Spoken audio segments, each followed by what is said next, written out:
So we'd like to call this Santa Clara City Council work meeting to order. I'd like to welcome everyone who's here, particularly the staff, since there's nobody else there. But appreciate you guys being here. I'm Eric Rosenberg. We have present on the council, Councilman Wendell Gubler, Councilman Denny Drake, Councilman Jarrett Waite, and Councilwoman Lena Mathis. Haven't heard anything from Ben, so we'll expect him to show sometime. We'll like to go right into the working agenda. Item 2, begin with item 2A under general business, retaining wall discussion. Presented by Dustin Mortensen. Council, this is something we've talked about a couple of times in the past. Dustin? You have to flip on the bottom. And it just takes a second. Okay. Just in time.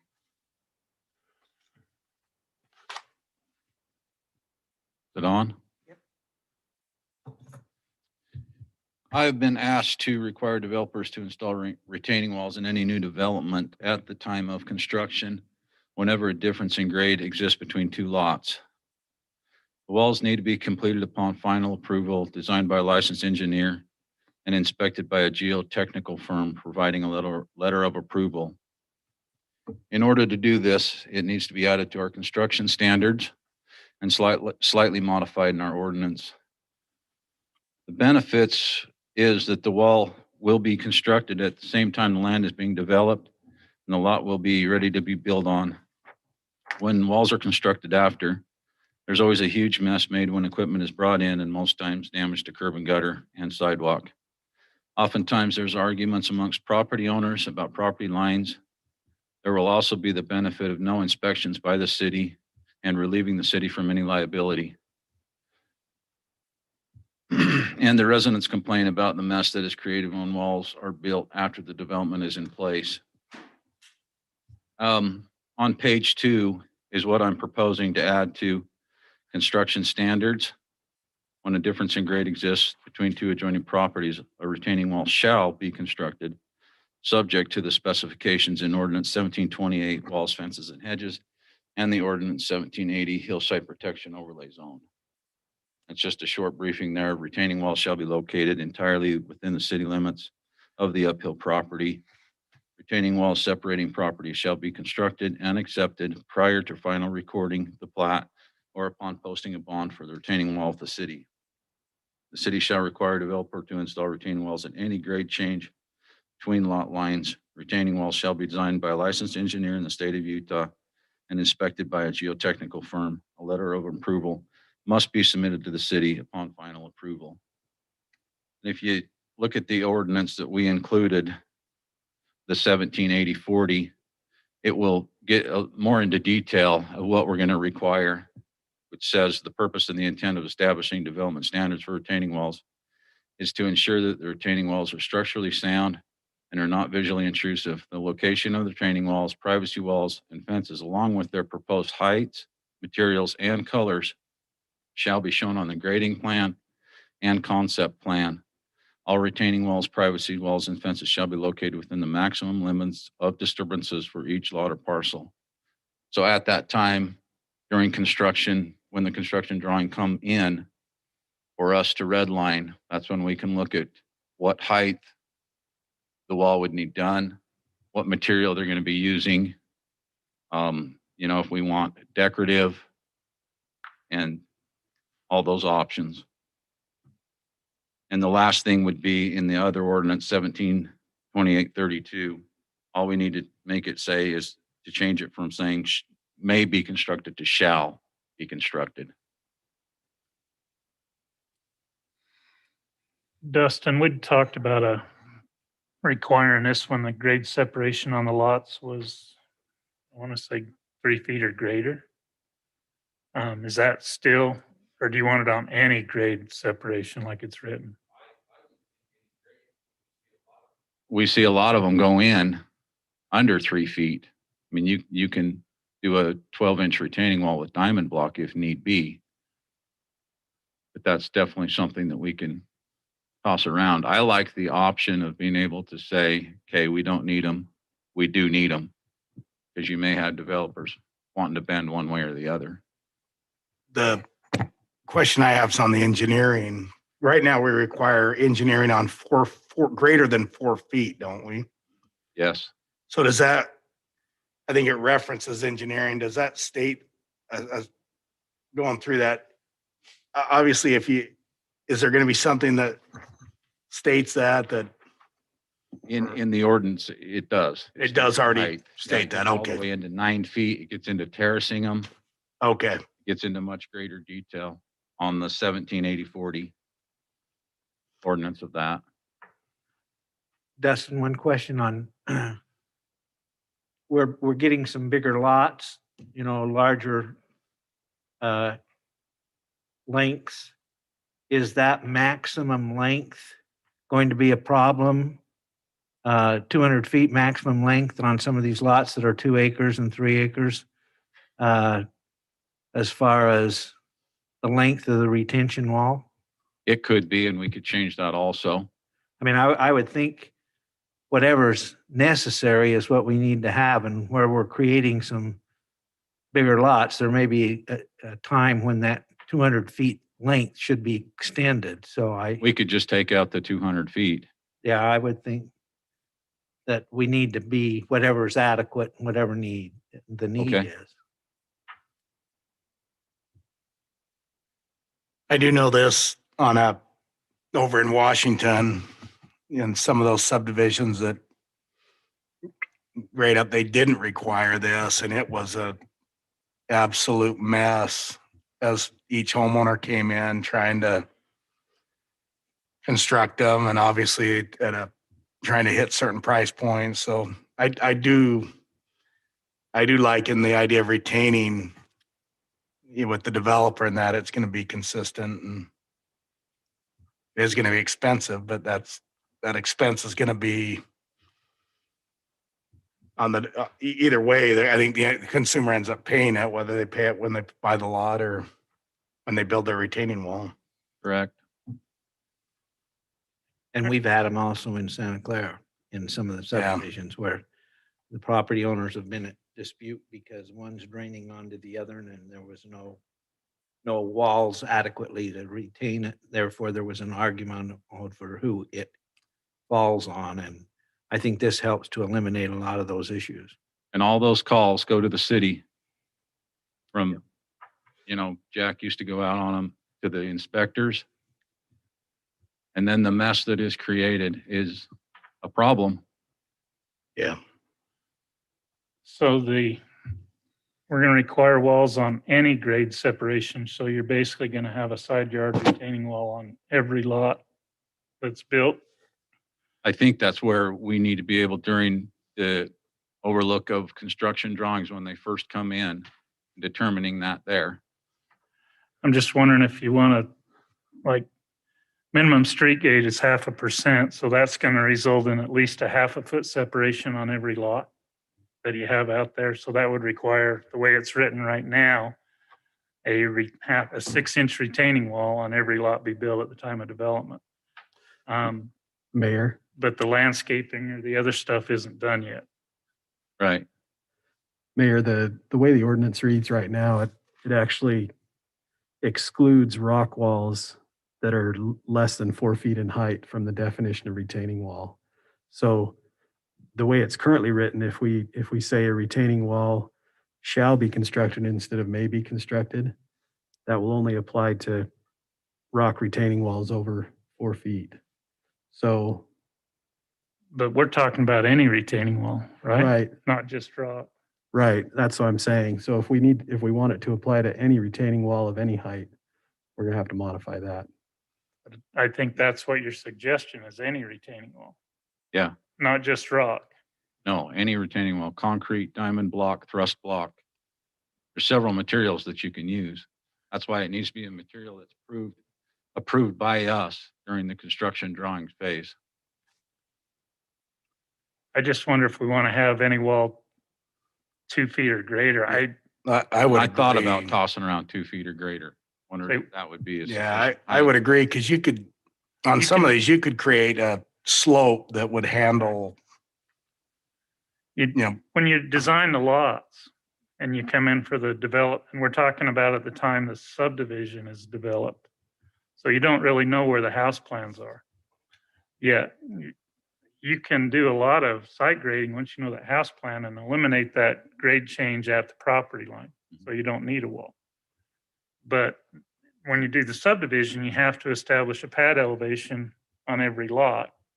And that's what you're going to be looking at to determine if a water retaining wall is necessary. And there may be some cases where they can do that. Yeah. But we have the option to sign off on that at the time and say, hey, Yeah. no retaining walls required here. It's not enough of a slope. Yeah. But I think if you put a footage in there, 18 inches, 2 feet, 3 feet, we're still going to have a problem. Well, I think I'd feel good up to 2 feet, and then anything 4 feet or greater has to be designed and inspected. I don't know that you'd have to inspect a 12-inch wall. That's just adding expense on the engineers will do it. Those are Yeah. easy ones to do, but you're going to have to pay for somebody to observe it. Do the design and observe. So you're going to add cost on the homeowner for something that's not mandated by the code, by the building code anyway. I think the building code is 4 foot and above, right? Mhm.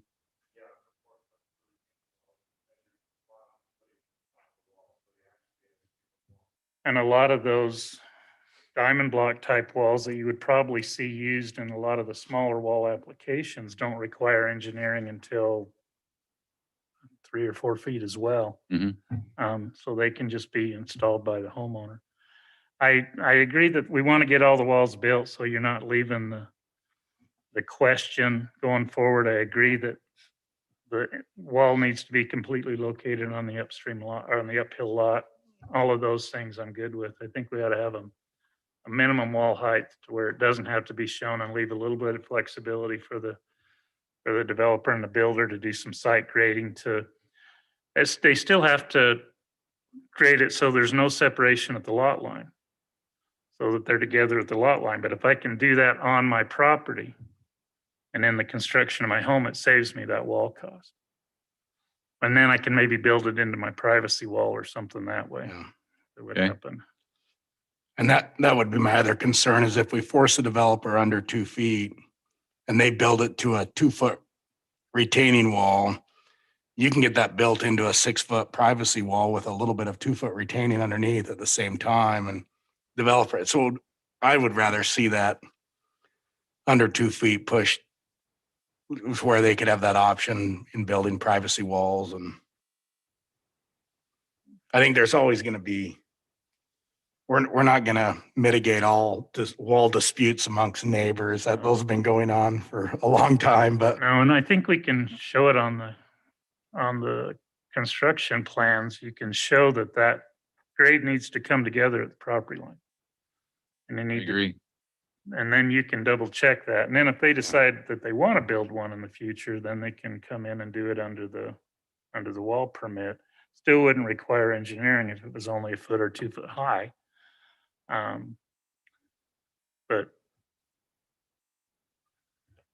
And that'd just a, be simple. oh, go ahead. Just a question, like the height standard, why do we want to put a limitation on it at 9 feet? What if the slope is greater than that and the retention wall would have to be 10 or 12 feet?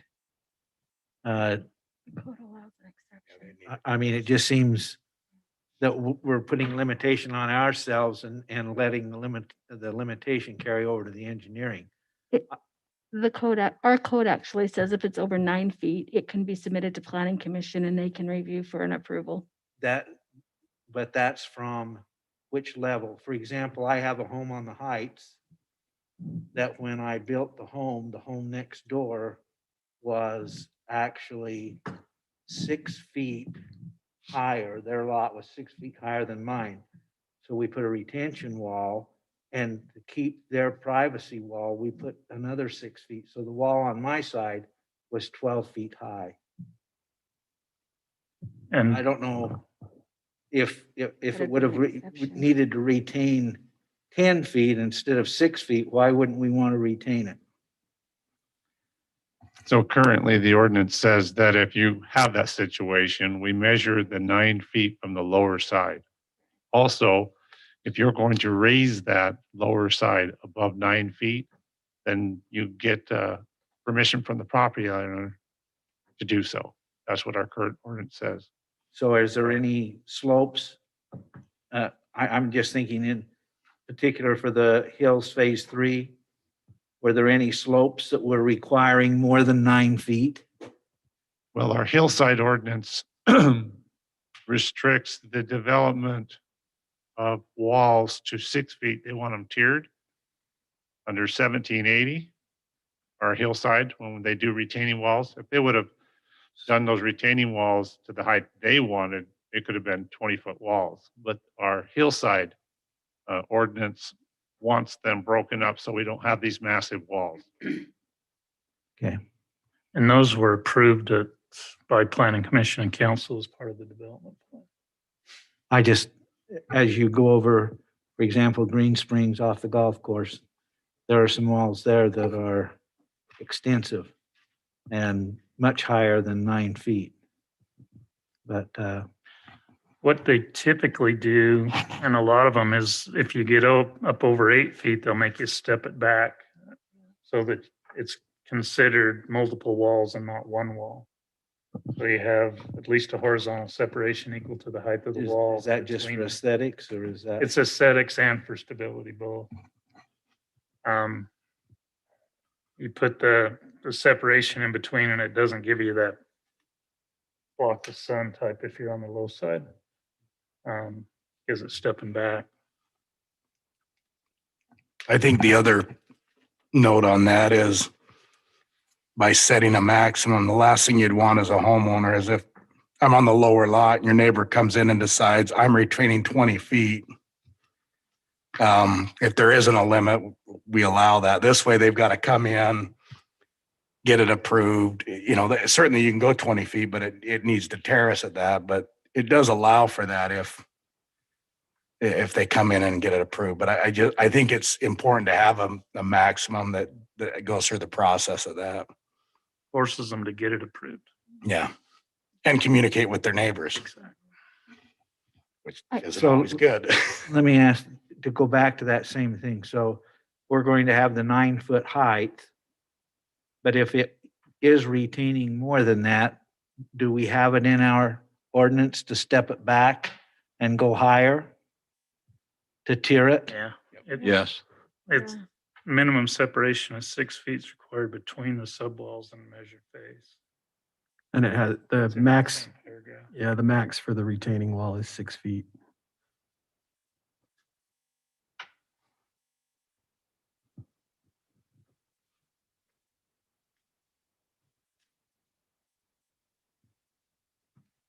While you're pondering that, can I ask a question on the inspection? And maybe it's just my not understanding.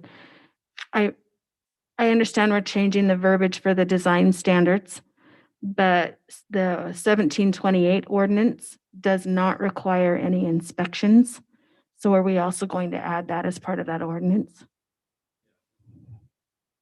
Okay, There's nothing in the construction design standards right now at all, right, only the ordinances. right. But the inspection requirement is not in the ordinance currently. I think I thought it was already in there. No, It's We not. can add it. You're talking Well- about the 1728.030 retaining walls, difference in the grade, right? Right. There's no inspection requirement in the ordinance. And aren't we talking, Dustin, on that, on the inspection side though, of not inspected by the city, but pushing those to be inspected by the engineer Technical firm. or the geotech they would do their inspection, not the city would do that one, so. Dustin, on that, I'd change the geotech firm to just the licensed engineer. Just licensed engineer? Just because a firm, you don't get the professional stamp with a firm.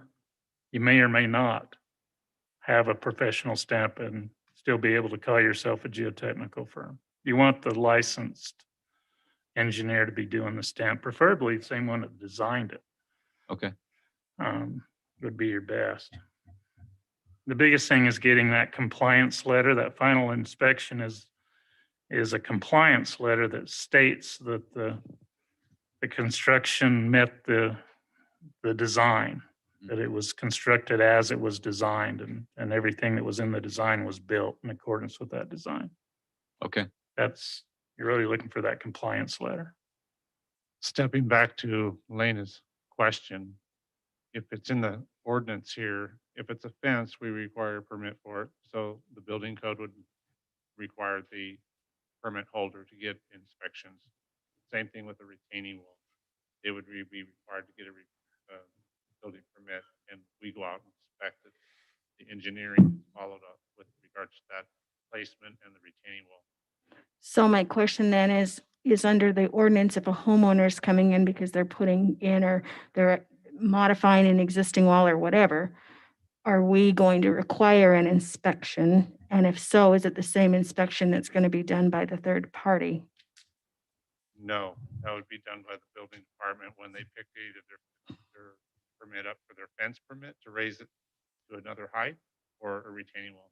So Or if it was a retaining wall 4 feet or higher, it would have to be engineered and Correct. compliance inspection completed, regardless if it was at the subdivision or later. Right? Correct.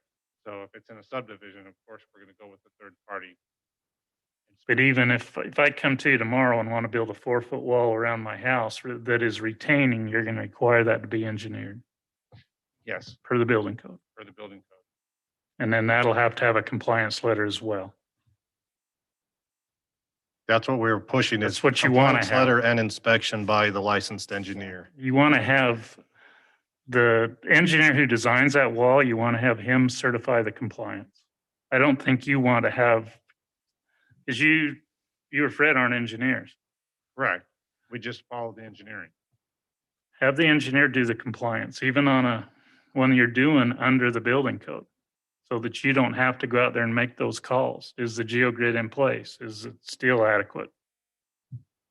So on a regular retaining wall. 4 feet or the higher, Department doing the inspection, have a third party do it?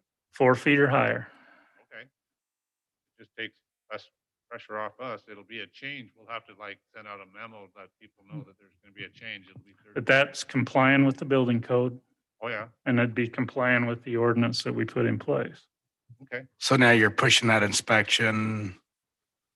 If you want to build a retaining wall 4 feet or higher, you have to get it engineered. That didn't change. We're just going to say have the engineer sign the compliance letter. So what would be any different than basements, or are we having engineers inspect basement walls? And I guess that's my concern, is it feels like we're just pushing, who's inspecting like a 10-foot basement wall right now? Building department.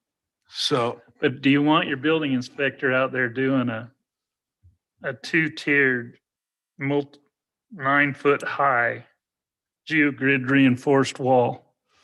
well, I don't think the geogrid they're inspecting anyway, are they? You're inspecting, Well, if they're- you're inspecting the wall, not the backfill. If you're not inspecting your geogrid, you didn't inspect the wall.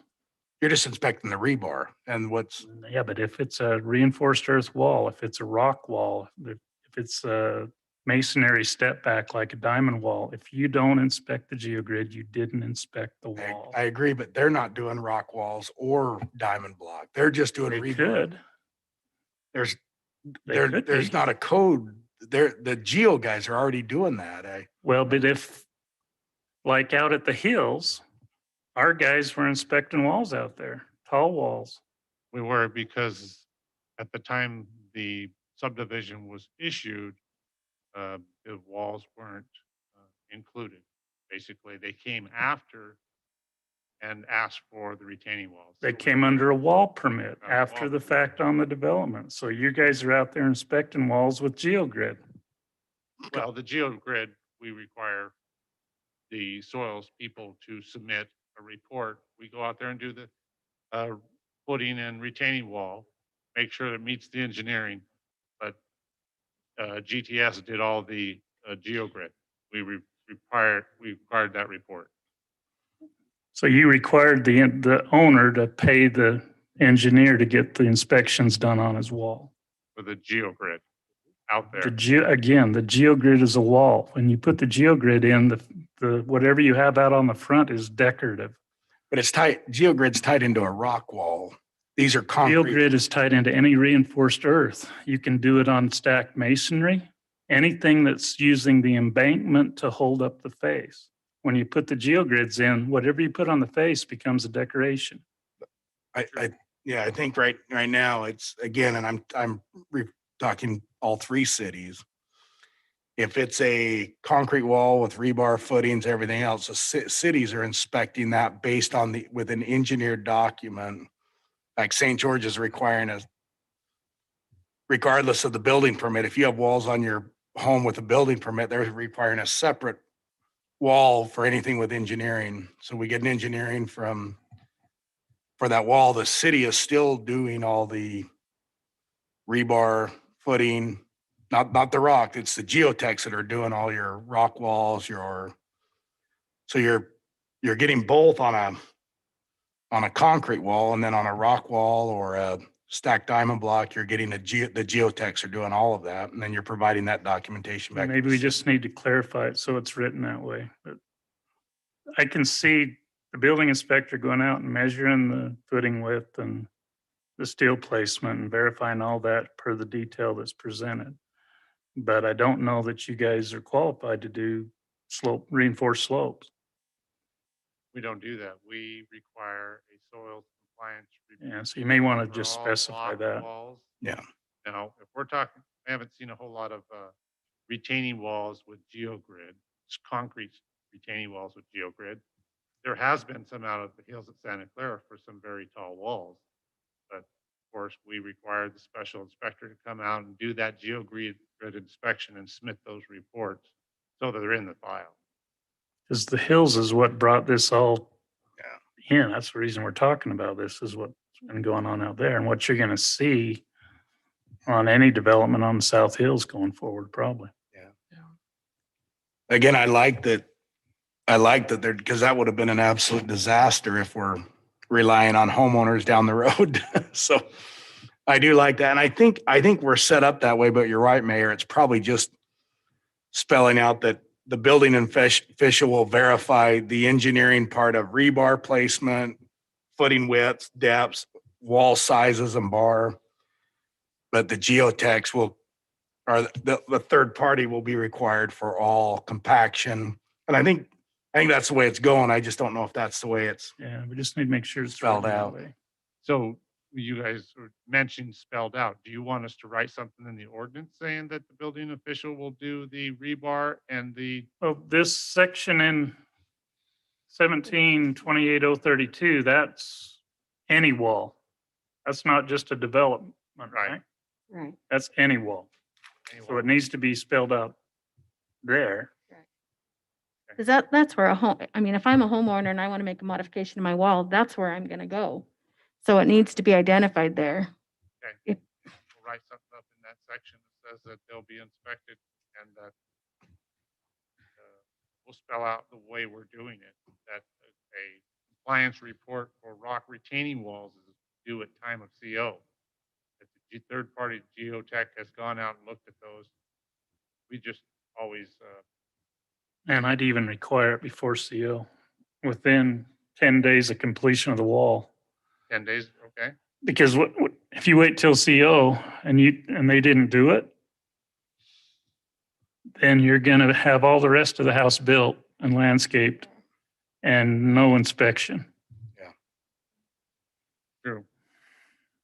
Well, we've been pretty proactive when we see them building a wall, saying, hey, you'll need a compliance report. And they're, I just them on board. want to avoid the condition where it gets built. They never called the geotech to come and look at it. They finished the house. The geotech won't sign off on it, and they appeal to the council to let them get their CO because they built it. And at that point in time, council's probably going to give it to them. They're not probably going to make them tear down the house and make sure the geogrids are in place. So get it quick. And that should be, if we're requiring the developers to do it in the development, that's where that clears a lot of this up. Exactly. So, During the development, they can take it clear to the recording of the plat. yeah. But if you're doing it on a single house, get it fast.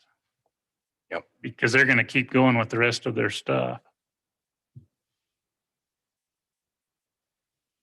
So did we agree on the change to 2 feet and higher? Is everybody okay with 2 feet? I think 2 feet, I think that would be good. yeah, 2 feet's it's not a huge redo that I think causes the problems that you're seeing in between lots. And it gives them some flexibility to do some grading on site. Okay, so if we add 2 feet or greater in height to the construction standards, are you good with that? Add new development. That was the New other development. thing. Yeah, on that first section, it applies to new development. So Okay. just make sure the ordinance is clear that way.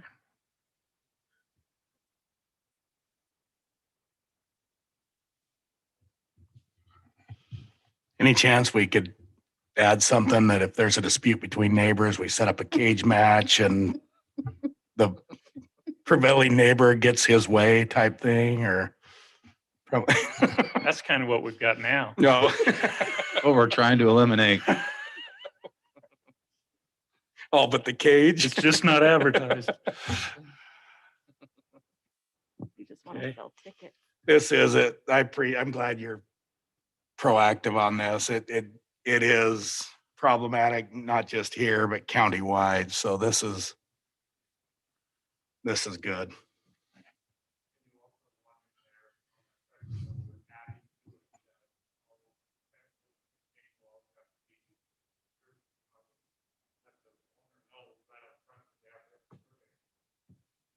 Yeah, I think you can't, in my mind, it's hard for the inspector to do a complete job if he doesn't know where the property lines are. Yeah. A lot of times they may be monumented in the sidewalk, but some of the newer developments, the pins actually fall on the sidewalk, so they stick around a little longer. But the rear ones, they're targets for contractors, and I didn't mean anything bad for that, but Oh, yeah. No, we love it. this is where you dig, right where we put the peg. We just move them to what we need, Mayor. Yeah. Seen that happen too. Okay, any other questions, Dustin? No, thank you for your input. Any other input, council? Okay, number 2A2, internet discussion. Jarrett? Hey, thank you, Mayor. I just wanted to review a meeting we had last week with the council, kind of keep them up to date on fiber to the home and kind of the process we're going through with that. So let's go to the next slide. It was a Zoom meeting and there's quite a few Utopia staff on the line. And then St. George had several team members on there. Ivan's had quite a few as well. I was the only one from Santa Clara, and then Washington City Manager was on as well. And I'll make sure Brock's included in future meetings. Anyone else that wants to be a part of those. It's officially called the Southern Utah Fiber to the Home Task Force, and Sherlane Quayle is leading it up. And there is a recording of this meeting if anyone wants to watch it. Brock has a link to it that he could forward to you. So just a couple things I want to go over that I thought were really interesting. Roger gave a pretty lengthy presentation. He's the director of Utopia. He said that all projects since 2010 under this new format they're doing have all been on the positive and no cities had to pay into the bond at all up to this point. And something I didn't understand until the meeting was that the Utah Infrastructure Agency is actually the one that issues the bonds and does all the fiber installation.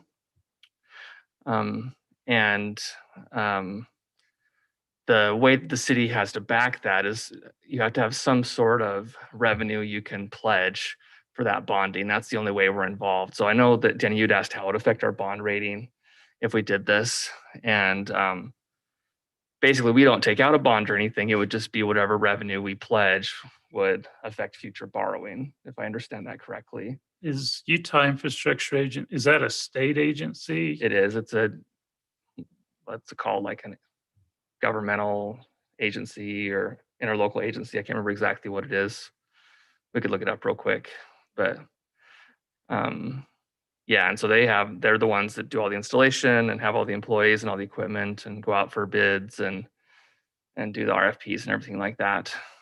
And so Roger did state that like you could use your sales tax revenues as the backing for the bond, but it gets pretty complicated. And so he said almost all the cities have just pledged their energy franchise revenue. That's been enough. And that's pretty uncomplicated since that's in a enterprise fund. So that's something that, we'd have to look at as we get further into the process to make sure there's enough there that it wouldn't mess anything up. The actual bond would be 27 years. The first 2 years are just capitalized interest. And I'll show a graph in a little bit that shows how that works exactly. And then also interesting, if there ever were a shortfall that the bond payment wouldn't be covered by subscribers, we would have to pay that, but then it's recorded as an interest-bearing loan. And then worst case scenario, you'd get it back when the bond is retired, but most likely you'd get it back just as more subscribers come on over time. But you don't actually ever lose any money as a city. So they've really, I think, kind of sweetened the deal to make it, a really good setup. So then there's two charts here that they shared in the meeting.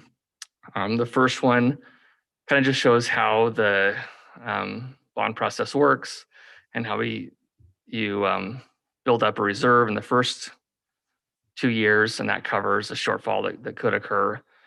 He did show the charts of several cities, and the actual line has always been way more vertical, the green line. And so they've never even been close to having to use any reserves. And that's where he was talking about no cities ever had to pay anything in. And you can see right there, that's 42.6% take rate. If we go to the next chart, with the current interest rates, it'd be down to 38.5% take rate. So let's go on to the next one. So he did also share that 70% positive survey result almost always results in about a 40% actual take rate. People actually sign up. As a note, our survey result was 78%. He said Tremont was the lowest at 39% that have signed up. And like we saw in that previous chart, we just need 38.5 to never have to pay into it. And then also it was interesting, they stated that once the bond is retired, they're expecting their ongoing O&M for Utopia to be about $8 a month. And so everyone's internet price would drop by $22 once that bond is retired. And one way you can retire that bond quicker and get the internet price even less is you can use American Rescue Plan funds to prepay some of that bond. And so just as a general rule, in Santa Clara, we could take our take rate down by 0.5% for every $100,000 we put into it. So that's something we'll have to decide how we want to spend those funds, but he just gave that as an option for cities. And I think he had another chart that I didn't share that showed, if we use those funds, then it'd be even less that we'd have to have sign up. And then the next one, I think I mentioned last time that maybe we'd add like $5 on or something to kind of build a reserve for in case we ever had to pay. And I was wrong on that.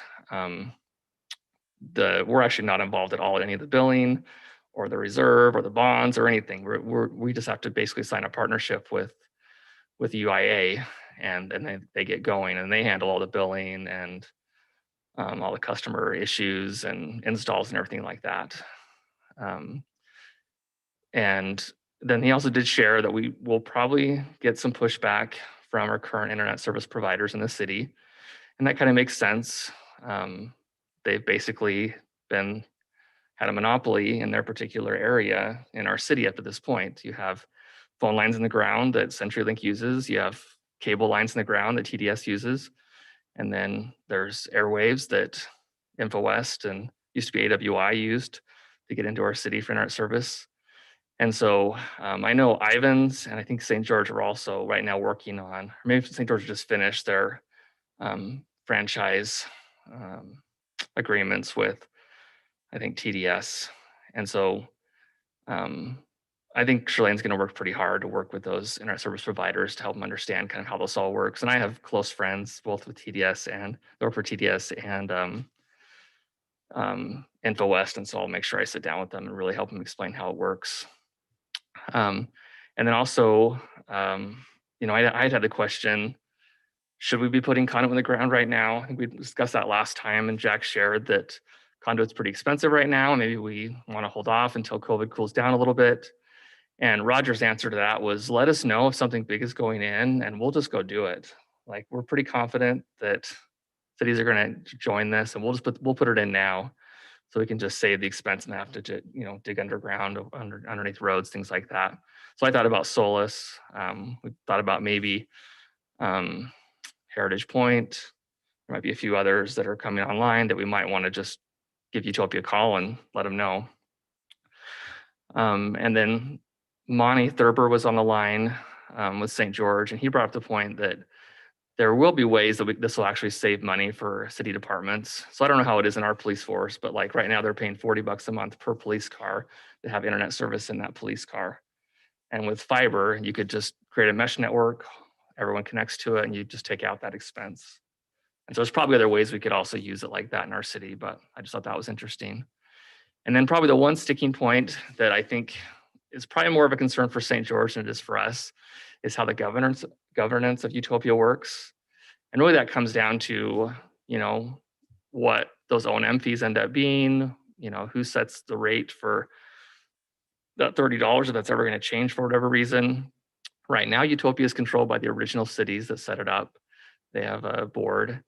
And Sean Guzman just brought up the point that, St. George is going to be the 5th largest city in Utah pretty quickly. And for us not even have a seat at the table is kind of concerning for such a big part of Southern Utah with the internet service. And so Roger said that they'd have to work through that. Maybe they'd do a subcommittee or change some sort of voting process. He did bring up, though, Roger brought up the point that, these original cities spent millions and millions and millions of dollars of their own budgets to get this done. And we get to kind of like piggyback on. So it's kind of reminiscent to me on like our carbon-free power project, where some cities are full in and spending money, and other cities are kind of waiting in the wings and then jumping in. And that's kind of the situation we're in right now. They've already built the network. They already have all the staff, they have all the equipment, and now we get to jump in. And so we kind of have that sweetheart deal. And so pushing too hard, I don't know if that would really make sense. But Roger recognized that that is an issue, and we'll have to work it out. And so then just kind of give you an update of like what's next. The next slide, Brock.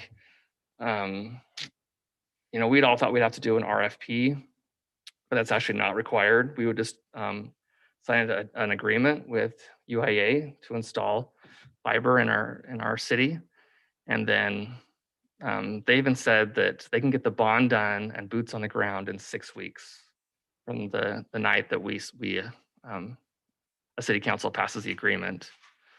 And he said, if you go out to do an RFP, you certainly can, but you'll get a lot of unicorns and rainbows that, maybe they'll get to it in 2 or 3 years, maybe. UIA has all the resources and are ready to go.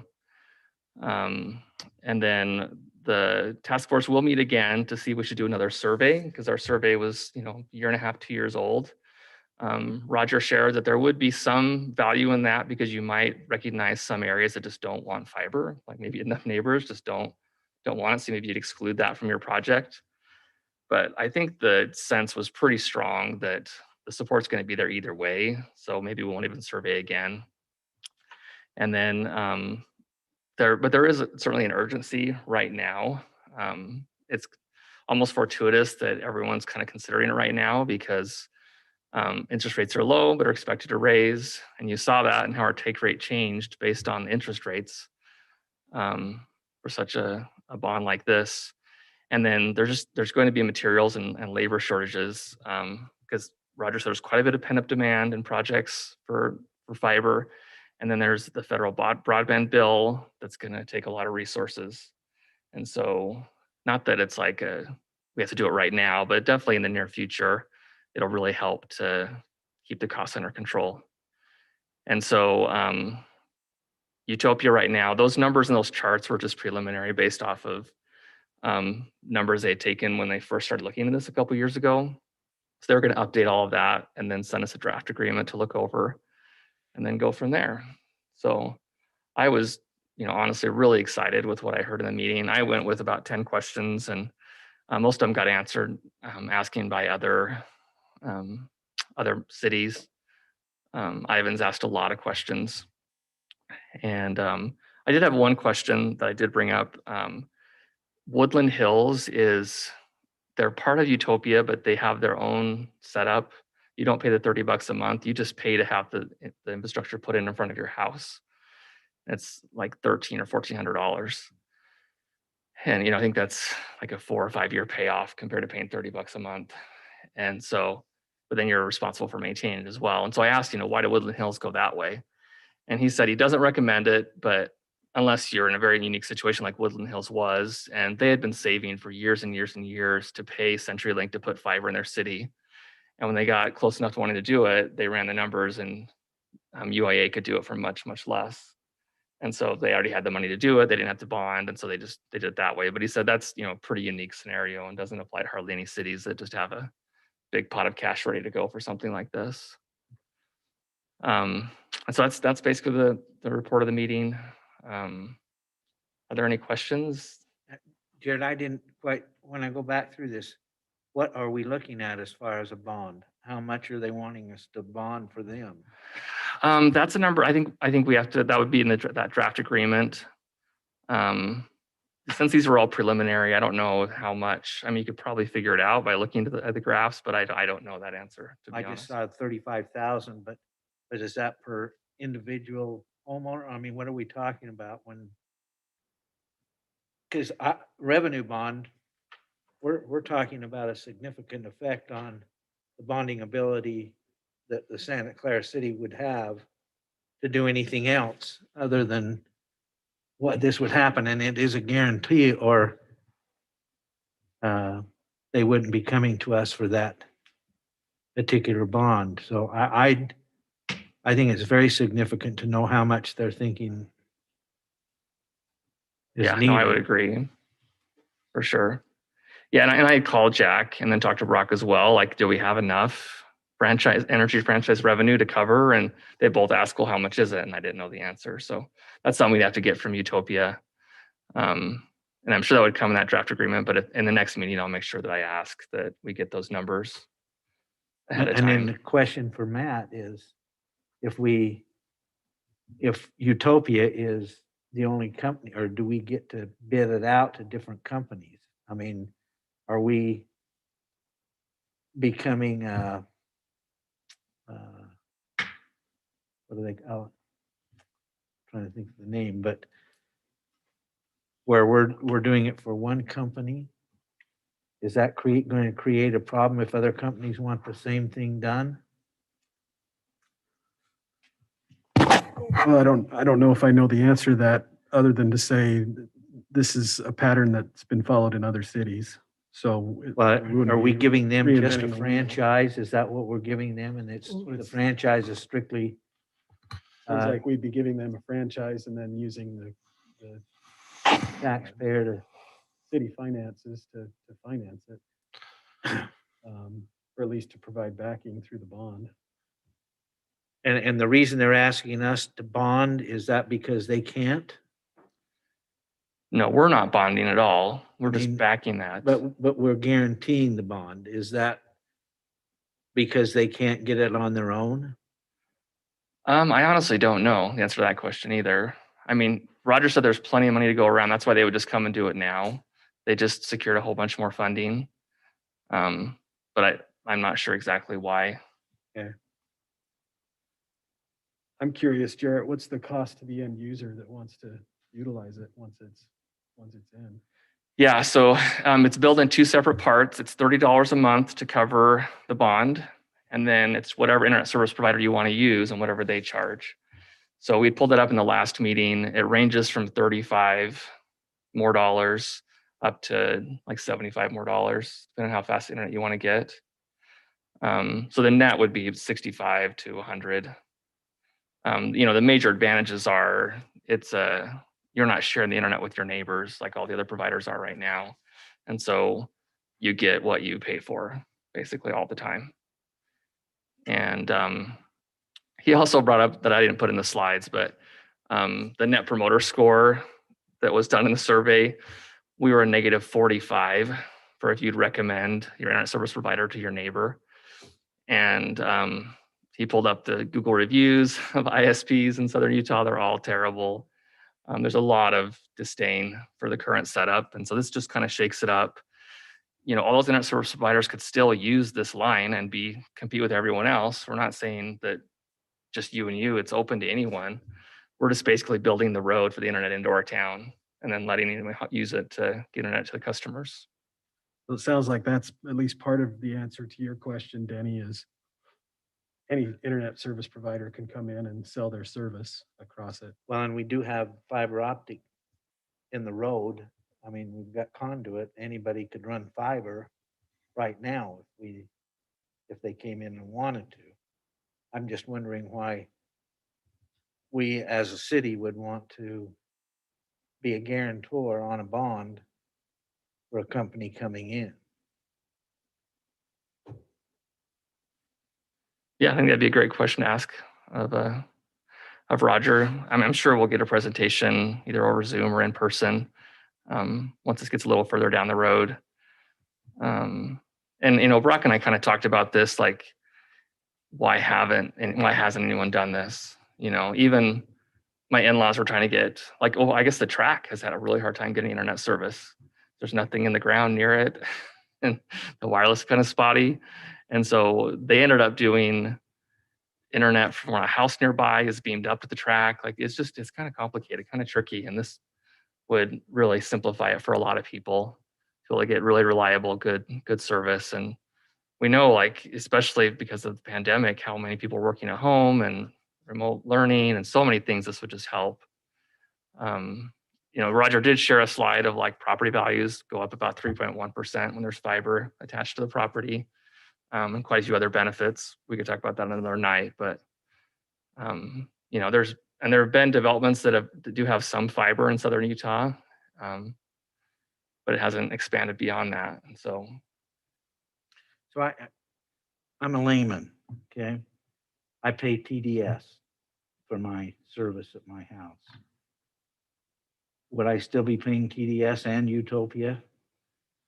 it would depend. It's up to you. So we're not saying TDS can do whatever they like. They can still offer the current service, or they can join it and be a part of this as well. So it'd be totally up to those companies. Up north, Comcast still does regular service up there, and they're not a part of the Utopia setup. So I don't know what TDS would do. InfoWest is a part of it up north. So I'm assuming they'd be a part of it down here. But I think they have 8 or 9 service providers up there that all use it. And so then if you get a bad experience with one of your internet service providers, you just jump to a different one. Here, you're jumping to a different technology that may be way worse if you don't like your internet service provider. So this really opens it up a lot. So I would have, Utopia would supply the same kind of service that TDS supplies now. Not Utopia. So Utopia is just the wires in the ground, just the fiber. And then you'd have a regular internet service provider that's using those wires. And we So- pay them, Paying TDS, just like you're paying now, and then a we little pay, bit more money for the better service. Yeah, you could end up at the time, you could have InfoWest providing the fiber, TDS providing fiber, AWI, if they were still there, AWI. Anybody could come in that wants to, supply the fiber. yeah, supply the internet Internet on that fiber line. So as Jared said, up north, there's 10 different internet providers that are on that line. You just pick which one you want to use. And I was really surprised when we went through that. And InfoWest is one of those up north that provides the fiber. So Provides this. it's a service to do it where that backbone for fiber isn't built here yet. So as I said, I assume they would, since that backbone's there, they get on there and provide it. Yeah, and he did share that there's actually enough internet capacity at Tonnequin Data Center to provide internet for the whole state. That's what we'll be tapping into to spread to Southern Utah. So there's plenty of capacity. He even talked about they're partnering with the Department of Transportation to have fiber go all the way down I-15. So they're really involved in a lot of stuff, and this is just a great way for cities to use all that infrastructure that already exists, all those staff and the equipment and everything. So, You know when the next meeting is? no, I don't know. I'm assuming fairly soon. Like I said, there's some urgency to it. And so, like I said, I'll make sure that Brock is involved. Anyone else wants to be involved in that call? Like I said, Ivan's had like 5 people on it. So I can definitely have Brock send that out when I know. And yeah, it was funny, even like Washington didn't do the survey, and Roger said, we just kind of got a feeling from Washington they didn't want fiber, and so we didn't really pursue it. And the new city manager over there said, oh, well, we definitely want to be in on this. So it's like, I don't know what was going on a couple years ago, but we definitely want to join on this. And then, the next discussion was, well, is Hurricane going to be on this at some point too? Why not? And so anyways, and it will be handled city by city. So it literally could be, Washington signs first, or we sign first, or it doesn't really matter. It'd just be, let's get stuff going. And, I think before we kind of felt like we were dependent on St. George to get it through, but it's really not. Like they want to just get fiber going in southern Utah. And so they would just sign it with us and start going. And so, Gary, where are you with power installation on Heritage Point?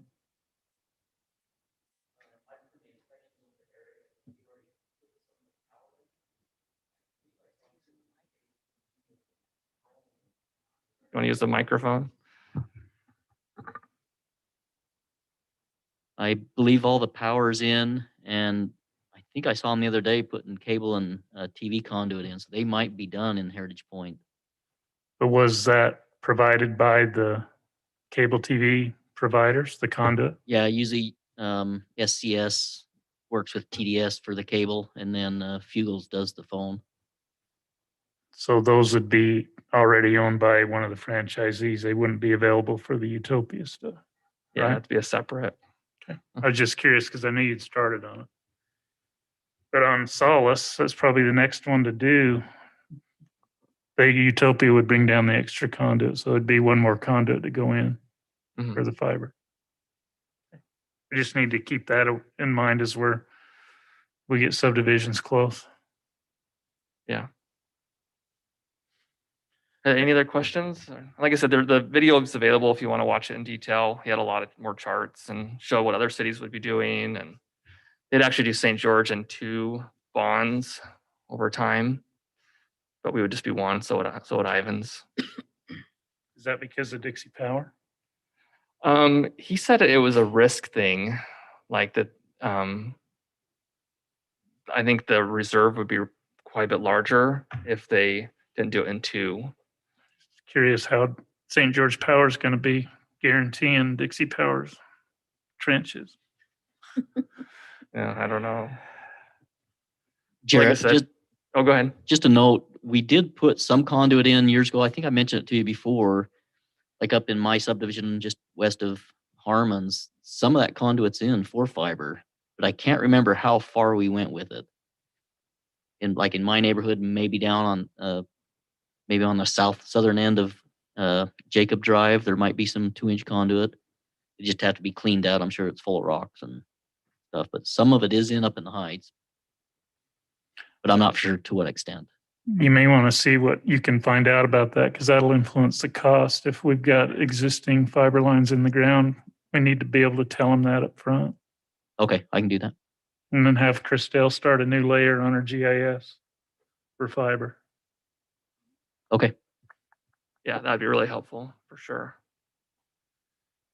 Okay. Anything else, Jet? That's all I have. Thank you. Thank you for representing the city there. We'll look for some future reports. Item number 2A3, discussion regarding the plaque for the mural painted by Daniel Growler on Santa Clara Drive. Corey?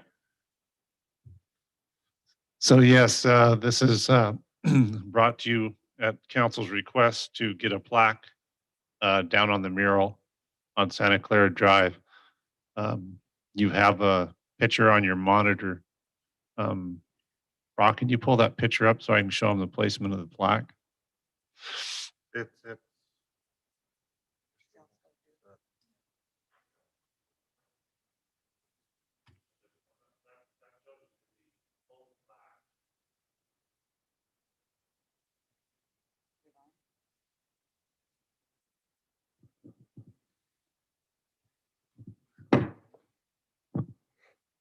So that shows you the 13 circles of the mural.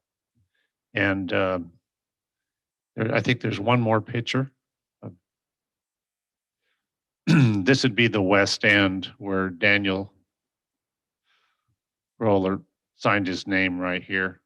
You can see it up on this monitor behind you, where my pointer is where we propose to put the plaque, is in this black area right here.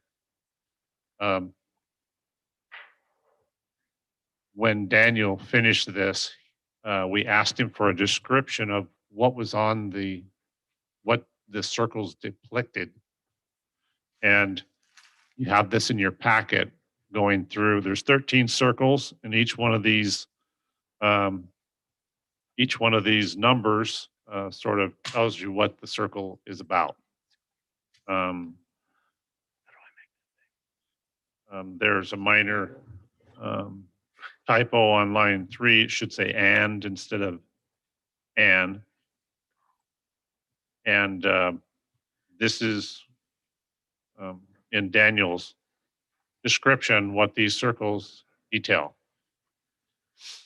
So we're proposing to put, if council wants, this description on the plaque, also on the back, Daniel Roller's information about who he is. And there's a typo on that also. It should say then instead of the on the third paragraph. Native American artist Daniel Groller, member of the Cedar City Band of Paiutes tribe, designed and then completed this mural August 5th, 2020. These symbols were created to depict the natural spiritual beliefs of the Native American people from the past, present, and future on our Mother Earth. I talked to Brad about a brass plaque, maybe 16 by 16. We would also include a picture of Daniel. We would reach out. Of course, this mural description is Daniel's interpretation of his artistic work. So we could reach out to the Paiute band and see if they're okay with the description. There's some sort of talk to Selena a little bit about this typical of artistic design, and she said it was. So just looking for council's direction on what they want. I like it, Corey. I like the idea. Just make sure that we get sign off from the family as well as the tribe. Yeah, I think we'd have to reach out to his daughter or something to get a picture of him to put on that mural. On picture, I don't, make sure a picture's okay. Okay. Some of the tribes have different feelings about photographs. Okay. So just make sure that we clear everything with the tribe and the family. Yeah, I like it. I'm excited. We did talk to the fire chief because he paints.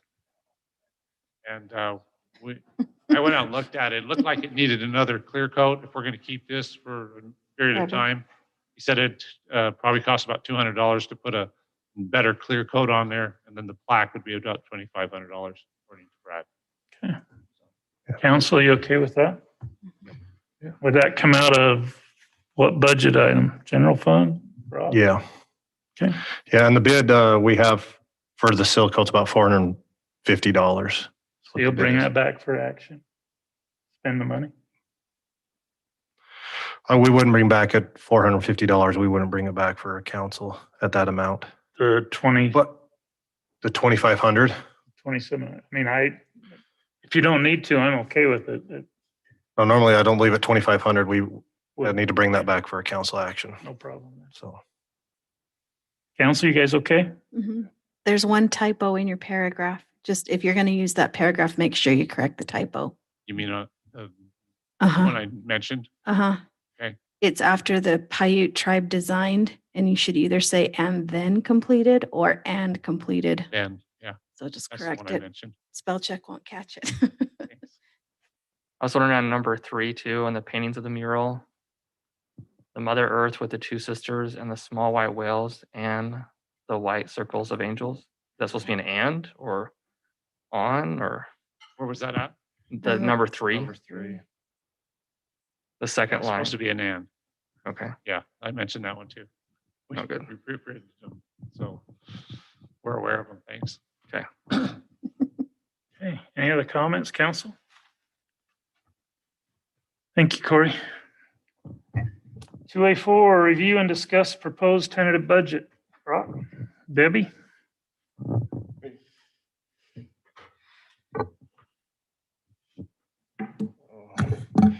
All right.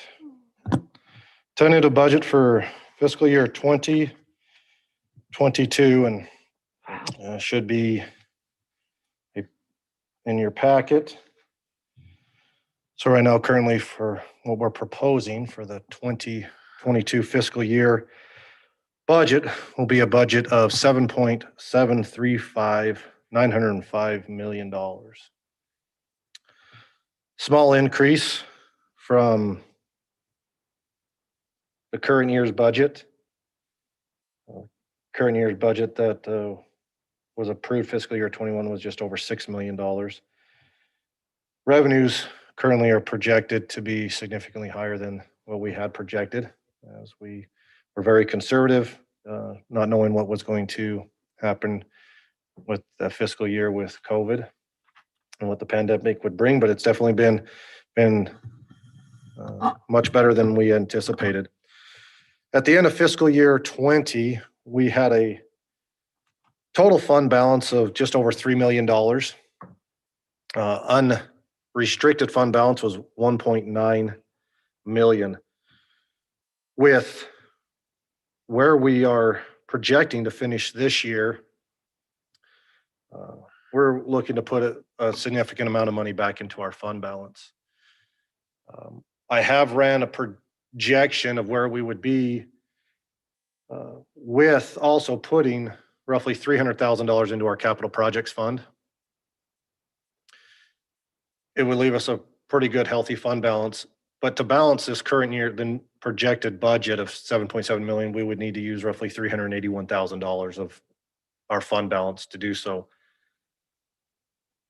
With that, you putting money back into our fund balance after putting 300,000 into capital projects, I'm still projecting almost $200,000 into fund balance. Then using 381,000 to balance, we would still have an unrestricted fund balance percentage of roughly 22%. So we still have a very healthy unrestricted fund balance if things continue as projected, revenue and expenditure wise.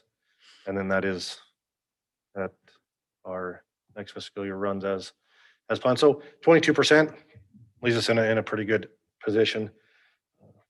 Brock, Would be down slightly from the 1.9, though we'd be dropping to the 22 budget would say we'd be about 1.7 million of unrestricted fund balance. Brock, that's still got some very conservative revenue projections for next year built into that. Yeah, I mean, we're still, our numbers that we're budgeting revenue wise really are about where we're projecting to be this year. Not a whole lot of growth into it. We're still trying to stay, our sales tax is projecting to be roughly 1.45 million, and we're staying like roughly at that number. We're not predicting it still new growth, which we're going to see in next fiscal year when Ace Hardware comes on and Quenchit comes there and Mobetta's and Swig and a bunch of other things coming on. We're still trying to stay relatively conservative that we're going to see that sales tax. Also, you look at the census comes around, our population increases, we'll get another higher percentage of population.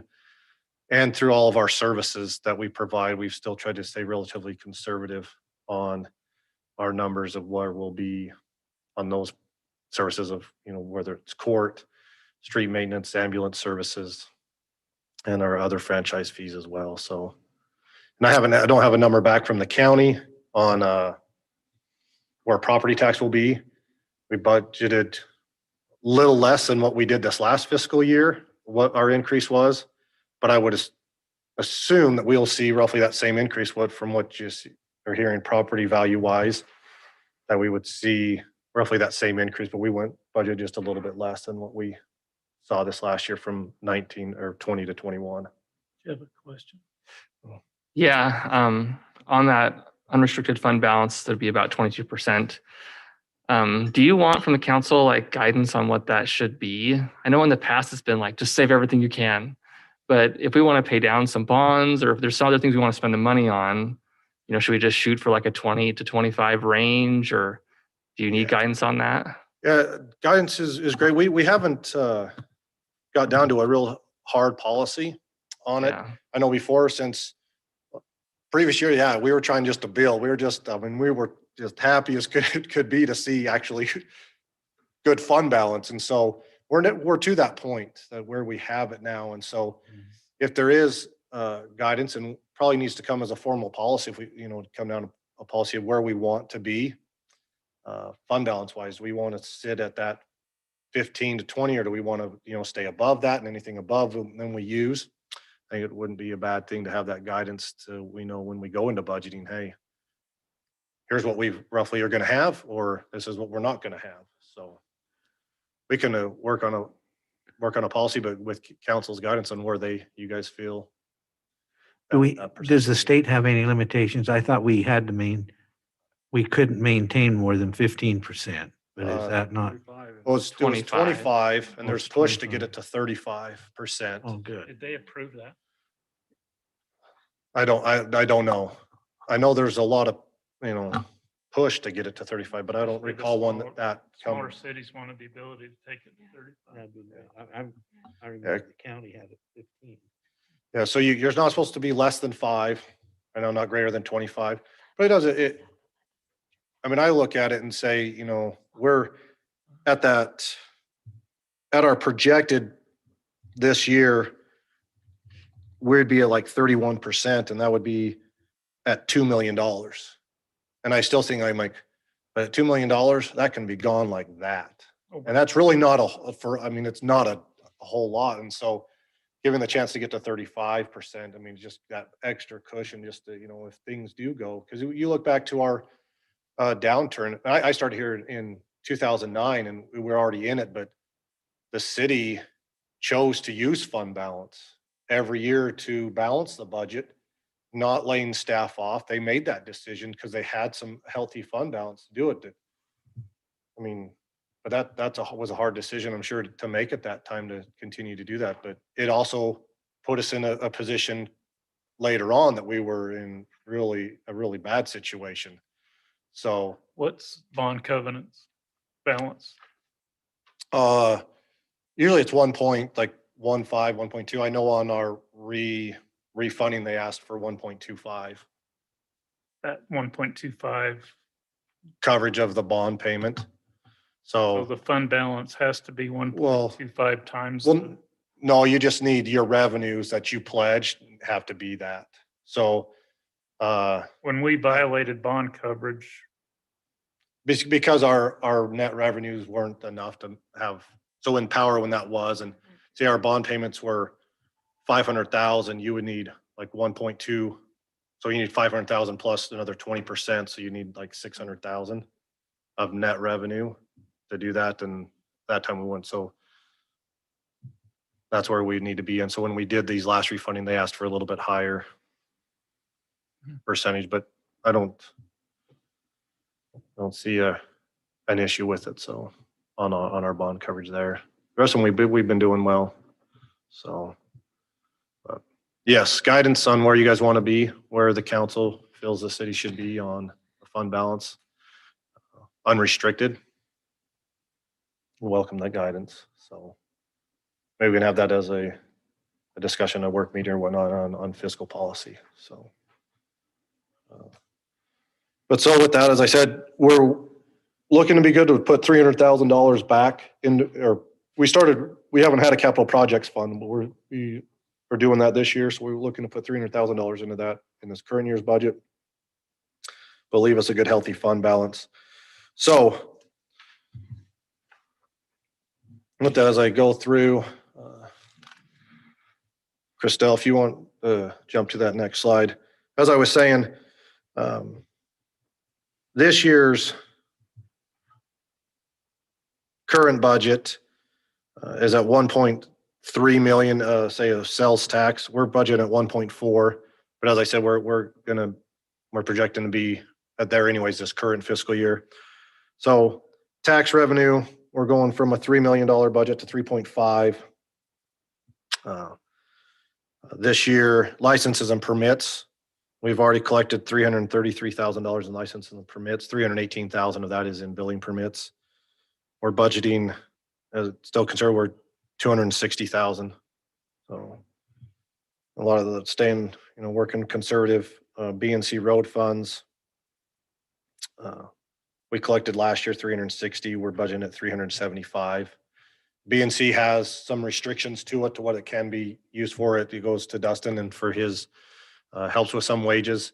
And then the slurry seal, crack seal, signs and barricades, sidewalk, curb, gutter, things that deal with the streets. So we maintain that to bring those funds in to pay for the maintenance of our roads.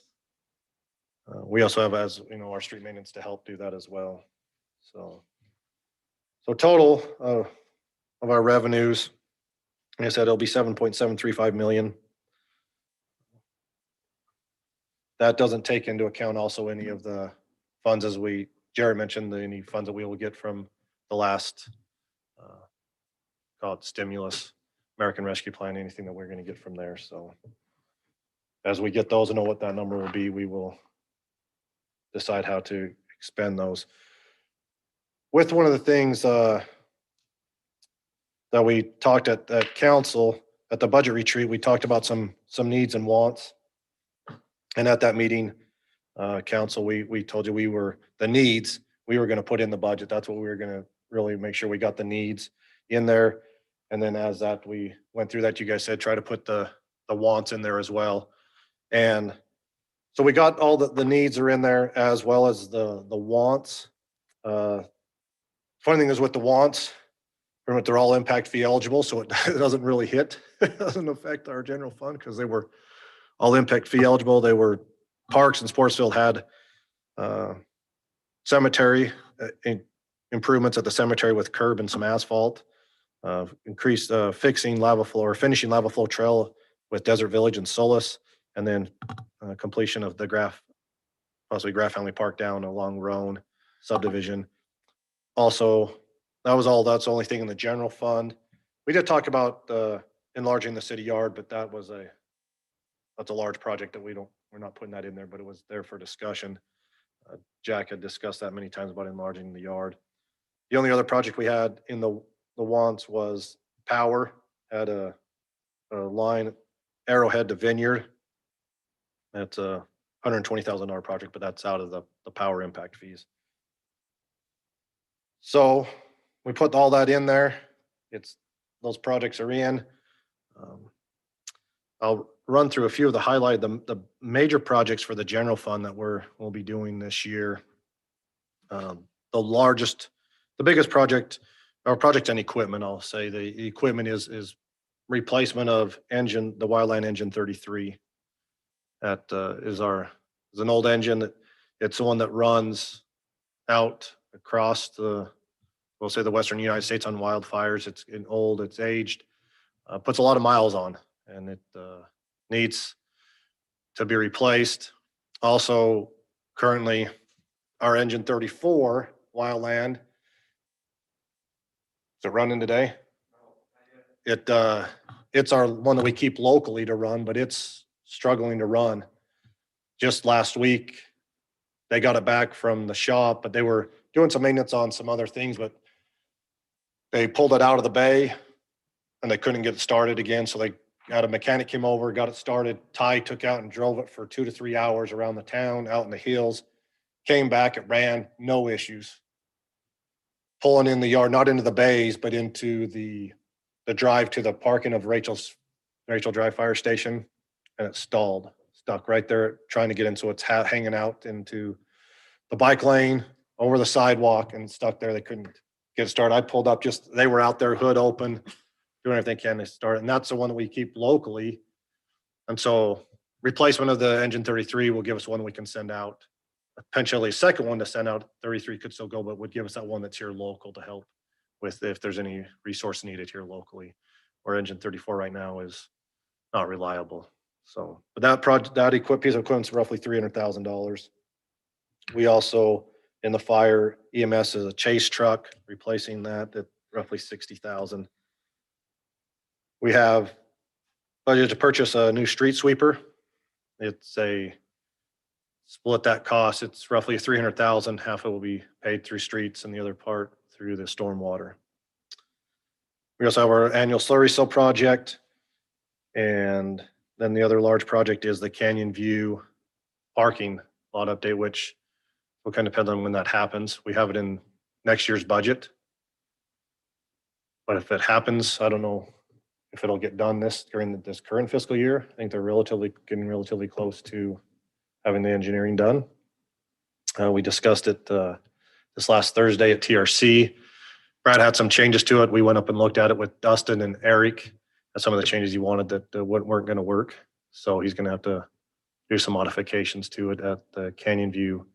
Actually in the park and around the fire pit is where some changes that he wants to make. So, but that project's roughly 350,000. We also have 160,000 coming from the county wrap tax tourism funds to help pay for that. So those are the major projects. There's a lot of smaller items, a few small truck replacements, some mowers, stuff that we'll be doing as well through a couple of the departments. That's the major of the general fund. The other item that has come up for the general fund.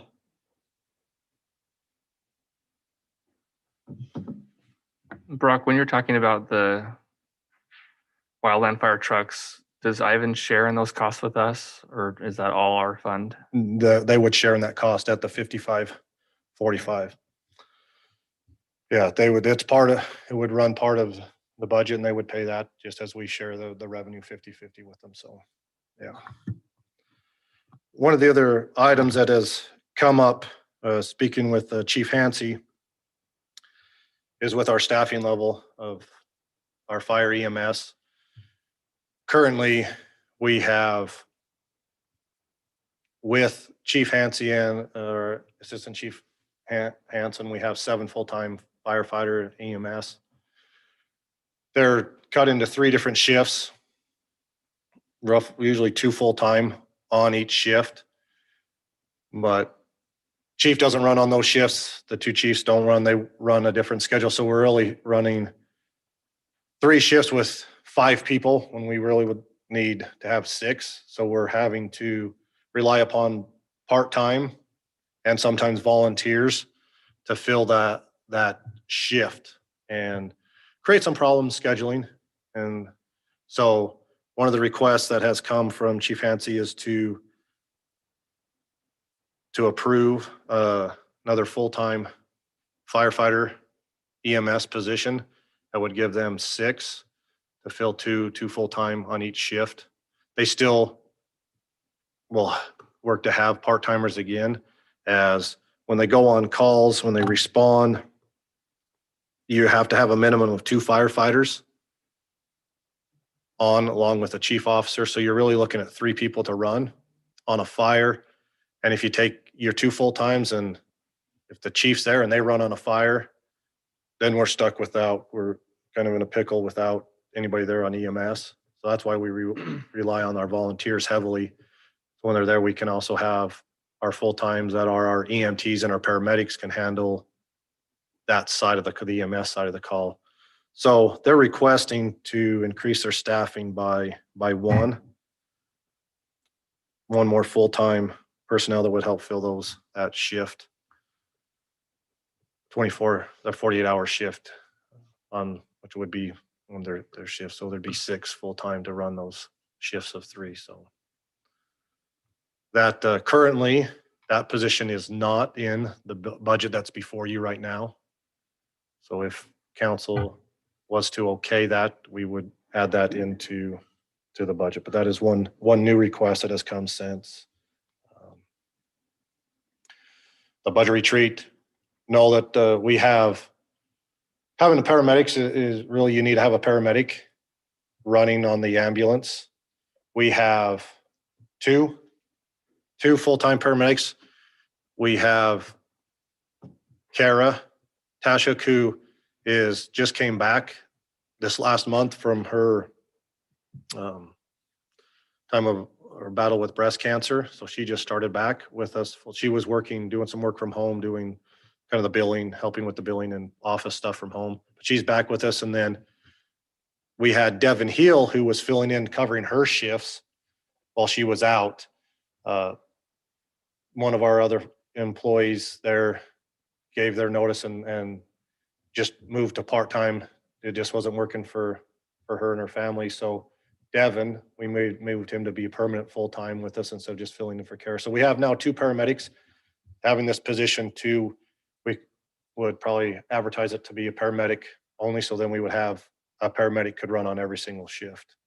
So also help us there covering that. And with I believe it helps with our ratings that we get through the state, the ISO. So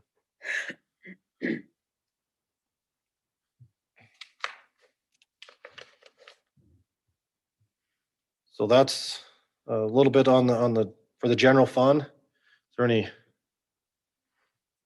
questions? How much would you add for the new position? The new position, did you look that number up, Debbie? I forgot to grab that number. You're gonna ballpark, it's gonna be about 75,000, 80,000 for a paramedic. Maybe actually I'll take that a little bit higher because they work 106 hours a pay period. So they run about 2,700 hours a year versus the 2,000. So you might be a little bit higher than that. That's wages and benefits. No, I'm off 60,000. Okay. So, and as we said before, it is an expense to the city. It is one that is. Ivans pays 55%. Yep. So So you're looking at, there's still a cost. I mean, you're still going to pay, $25,000, $30,000 of that, but they are, and it is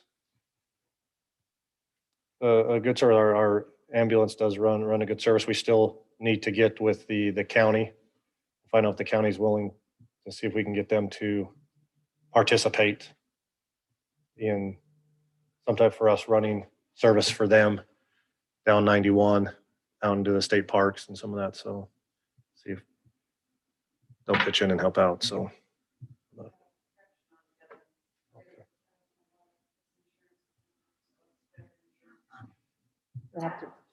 75. That's about $16,000 a year and that's based on the family, which we usually budget things new on the high end. So, but I will. Chief, are you still having problem, or is there a problem with volunteers? Frankly, yes. Or you can come up here if you want to. If we have problem with volunteers, you definitely need the full-time people. Yes, yeah, we have a hard time even with part-time people because typically this is their second part-time job.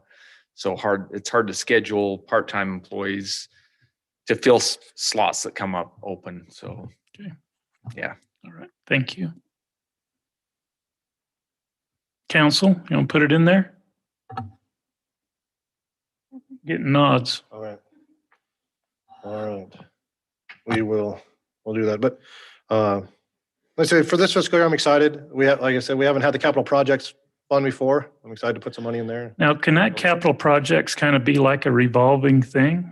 If we have you're going to maybe to fund it this time, you may draw from your fund balance. If we collect more revenues next year, you can put more money into it. Yep. And then with projects, you can draw money out of it and save it from. It's not in your fund balance. So it's kind of a shell game, but Mhm. But that doesn't count as towards your fund balance if it's sitting Exactly. in your capital projects fund. So it's how we can keep our fund balance, moving it down, putting in there, and then we're gonna fund our projects out of there instead of out of our Out of revenue.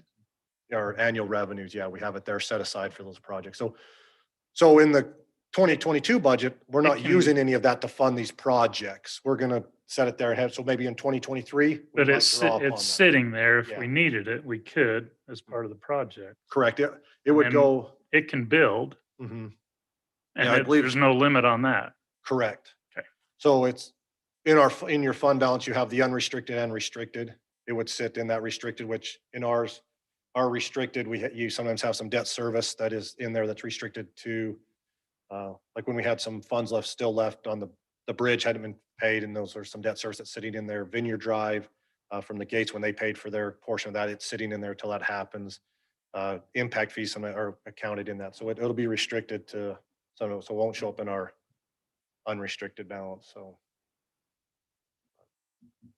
yeah, it'll be, I say, it'd be nice to put some in there and then look to 2023 maybe and use that as to fund some projects that we will have. So hopefully in 2022, we put some more in there as well. So So will we see the list that is part of that capital facilities fund? Like what will actually be the projects that money is going towards? Is that something we have to approve? I've done that with like the mosquito abatement board. yeah, so in say 2023 in that budget year, and we're going to use whatever capital project we choose, we can say we're going to fund them with the capital projects fund. So you would see the list. Here's what we're funding with capital projects, and here's what we would be like funding with just our annual revenues. But it's not like in a ahead of time sort of a thing. Like would come we're at the saying, like, budget. we're putting this money aside for this, and this. Well, you could right now, you could say we're putting this 300,000 or whatever number is, and this is going to be, we're earmarking it for a certain project. If you knew large project was coming, you could say But you're Vineyard not Drive. you're not required to do that. No. That's my question. No, you don't have to earmark it out of the gate, but you could take action and say, we've got a major project coming up, say it's Vineyard, and we want to set aside and restricted, we're setting aside solely for that. You could set money aside. There's, in our restricted right now, there's roughly 16,000 it's not restricted. It shows up under restricted, but it's only assigned, but it's assigned to Swiss days. I don't know why, because I'm pretty positive about 3 or 4 years ago, we came to council and took action to redo that, to not have any, because there's no need to assign money to Swiss days, but it's in there. But assigned it's not restricted, it's just assigned. It's a little bit less, it's not fully tied to it, so.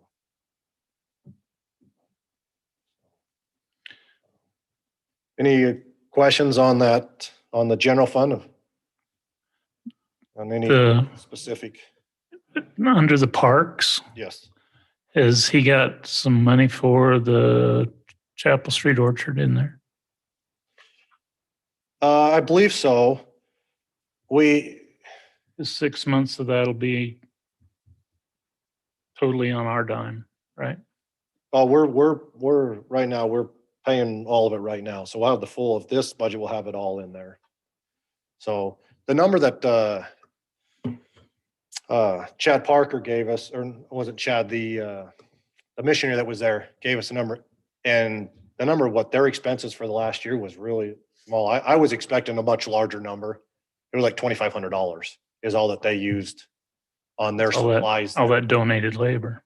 So it was only $2,500. When I saw that, I was like, oh, I was expecting like a $25,000, $35,000 bill, but that didn't take into account the utilities, and that was just the stuff that was supplies that they bought there, because the utilities were paid straight by the church. So that's what they did there. So I'm not utilities wise.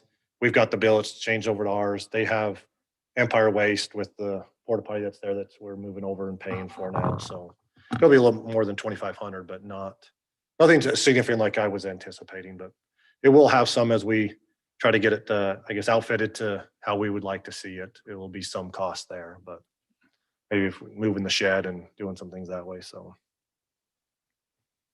but Brad is well aware of that. So Is the 28,000 or whatever it is coming in on your revenue side? For The money we set aside to, as part of the Oh, right of the- way to move the building, That- that money comes back ex- to us.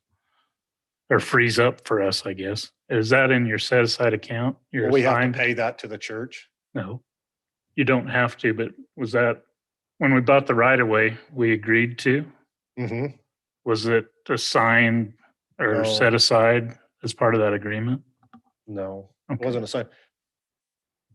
You know what I'm talking about? Yeah, the 25,000 we said we would pay to move the building. I thought maybe I misunderstood that we were paying that to the church. Is that correct? Yes. I thought they gave it back to us. No, that basically is paying for everything but the land. They took the tractor and the 25K Yep. tithing check. Inch it down. Yeah. So that'll check when I guess at close, we'll have to, Yeah, we'll expend those funds. they keep pushing the closing back, so I'm still expecting it will happen, but every week or so I get an email from them saying, hey, we need a little more time, so. So yeah, Should have got a check that night. Maybe. Brock, where does training go under, or like if planning commission is going to start going to league stuff? if who? If like planning commission starts going to league, If planning commission, training for planning commission would come under the building, training under the building department. okay. So Are we planning any more of that where there's a requirement now in this budget? Corey, There is training budget there. yeah, their but training it's- budget it's for lower. about 5,100. The current year was about 7,000. We've only expensed $1,200 in this current year on that. So But we didn't we go to league or anything. No, they haven't. And that, and Elena just, she told me before the meeting that she reached out to the league on if they would do some training. She was told that they won't be doing anything till the fall. So we'll talk with and see if maybe with the trust does any training. I got a call from Steve Hansen with the trust on a pilot program that he wants Santa Clara to be a part of, which is about training. It was Monday. He sent me the link on Tuesday. I haven't had a chance to look at it, but it's all about training. And we'll see if there's any land use things that we can do that will be of lower cost effective, which is also better for our planning commission. They can come here and do it rather than going somewhere. And some of this also, I think, could be done at home.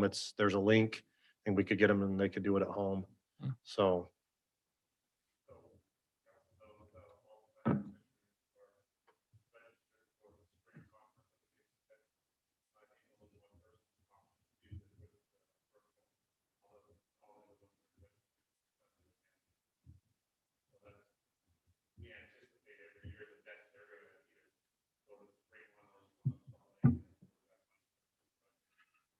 And we would like to push them to go, I feel we should push them to go to the fall conference in Salt Lake. That conference provides, that one, I believe that in the fall provides a lot more breakout sessions, a lot more land use options there than the spring one does. So if we can push them, but it's a hard one because you're gonna have to go spend a couple days up there. But if we can push them to get up to that one would be ideal. And hopefully we can get them, somebody to come and do some training a couple times throughout the year, can come here and do some in person. So.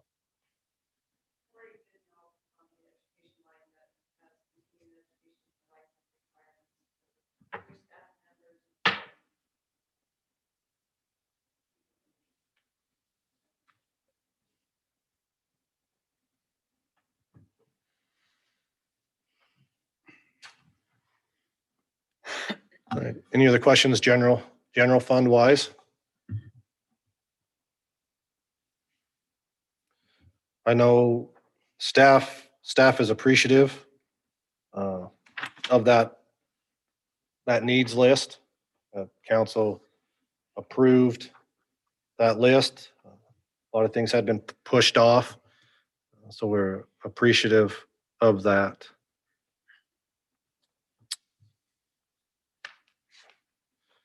We can jump to the enterprise funds or them real quick. The water has a couple items from that needs list. We're replacing a 1999 truck in there, adding a towable air compressor, and our annual truck trade-in is part of the main projects of the water fund.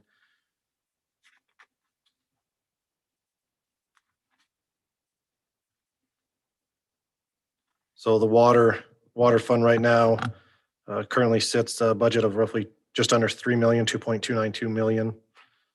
Our main revenue source is metered water sales, which I'm budgeted at just over 2 million. This current year's budget is just over 2.03 million, just slightly up. Being fairly conservative, this budget with the expenditures, our revenue is 2.292. Our expenditures currently are at 1.8. So we're looking at about $400,000 potentially we'd be putting back into fund balance which would be going really for renewal and replacement and for our depreciation in the water fund. Other than those 3 projects or pieces of equipment that the water fund will have, everything else is the same. We do note that the wells, Dustin's turned on well 7. That's right, well 7. We do probably every year, we do one of the wells. We do a replacement, kind of alternate them every year, getting the bowls and everything done. So that's an annual cost. It's just we alternate between well 6 and well 7. Hopefully they continue to run well. So that continue to supply us our water to where we can be like Zach Ransom said continue to be the lowest purchaser of water from the water district, and great to get to be to zero with that. So come back for another time to talk conservation. So that's the water fund. They're sitting at 2.292 million.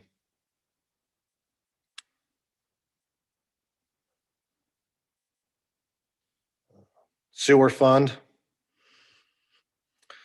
is at 841,000 revenue. Expenditures are at 730,000. We're looking at $110,000 to back into the fund balance, which will help as our renewal replacement of the sewer infrastructure.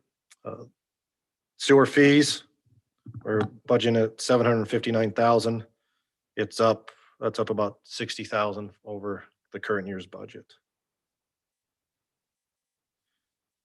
Also in that budget, there is a sewer truck that a few years ago, we purchased with Ivan City. And Ivan City pays roughly 59% of the payment, the annual lease payment on that, insurance, storage, and any maintenance done on that one and the old truck. So they help pay a majority of that truck. So they share that. We share that with Ivan's when they need to. We have the 2 trucks. So if one's being used, the other one can be used as well. So they're paying 59%. As current, we take that every year, as with the court and police, roughly April, May. Lane Meekum, the finance director over at Ivan's, does a calculation based on sewer is solely based off sewer connections. The others are based off of a combination of connections and then population. So, the sewer is slowly creeping. The Ivan's paying more. Their connections are outpacing ours.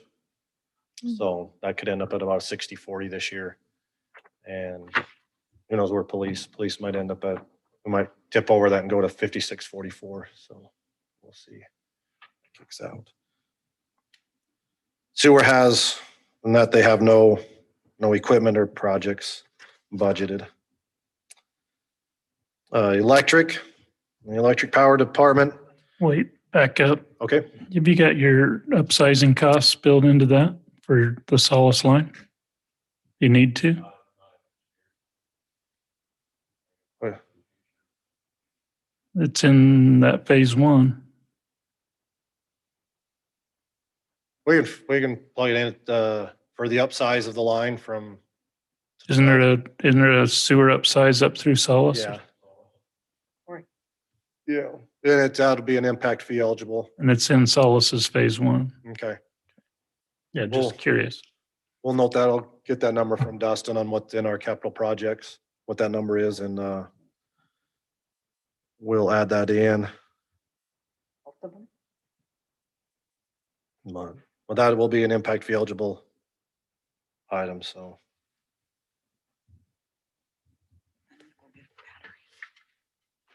All right. The electric power.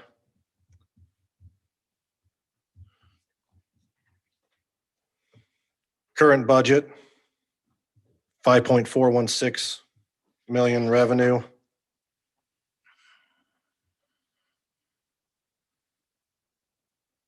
And expenditures at slightly up, so we'll be using some fund balance at this to balance this budget. Residential power cells, budget at 3.6 million, about 140,000 more than current year's budget. So it's still, I think, fairly conservative. Also with our commercial is up a little bit, but I'll be up even more as the other commercial buildings that are being under construction come online. Power does have 4 pieces of equipment and projects in the budget. They have a metal building at the shop, on the back side of the shop, to house equipment on the outside that as the inside with the generators, and we run out of some space in there. There's a building over at the back side, which would be the kind of the east. Building a kind of shop out in the back. It's about $60,000. We also are trading in 2 trucks. We have a $200,000 upgrade at the Hassel substation. And the chipper they use with their trees, they would like to replace that. It's about 30,000. If I remember right, that chipper is about as old as I am. It's pretty old from what Jack's, it's old. So they would replace that. So those are 3 projects that totals about $400,000 for the power department. We do, with Jack, we put out for new lineman. We hired a kid by the name of Brock Hutchings. He's a 3rd-year apprentice, came from Payson City, and actually he started yesterday with us. It was his first day. So here, as I said, 3rd-year apprentice, takes his 3rd-year test in the fall. September, take his test. Hopefully he'll pass that and be in his 4th year, and he'll be on his way. It's from Kanab. So got great references. Jack knew him before. I spoke to a lady that worked for Garcane Power, and he was a temp out there, and I believe his brother works for Garcane as well. And so we talked very highly of him. So he's here and excited. So we had Jeremy Taylor, who just came off of probation today. So we're young in our power, but hopefully young, and they're around for 30 years or 27 years. So that is the power department for this year, or for fiscal year 22. And last is stormwater fund. We have budget just under 600,000, 596,000 in revenue, with expenditures at 475,000. So we'll be looking to put it potentially 120,000 into fund balance for renewal and replacement. That is funded mainly by our stormwater fee, which is 488,000 of that roughly 600,000. So they don't have any major projects, in that some of that revenue that we do have in there as an expenditure is a flood control. It's just where a pass-through, we collect it and send it on to the flood control authority, $1.25. So that's budgeted at roughly $53,000 of that 475 is that pass-through. So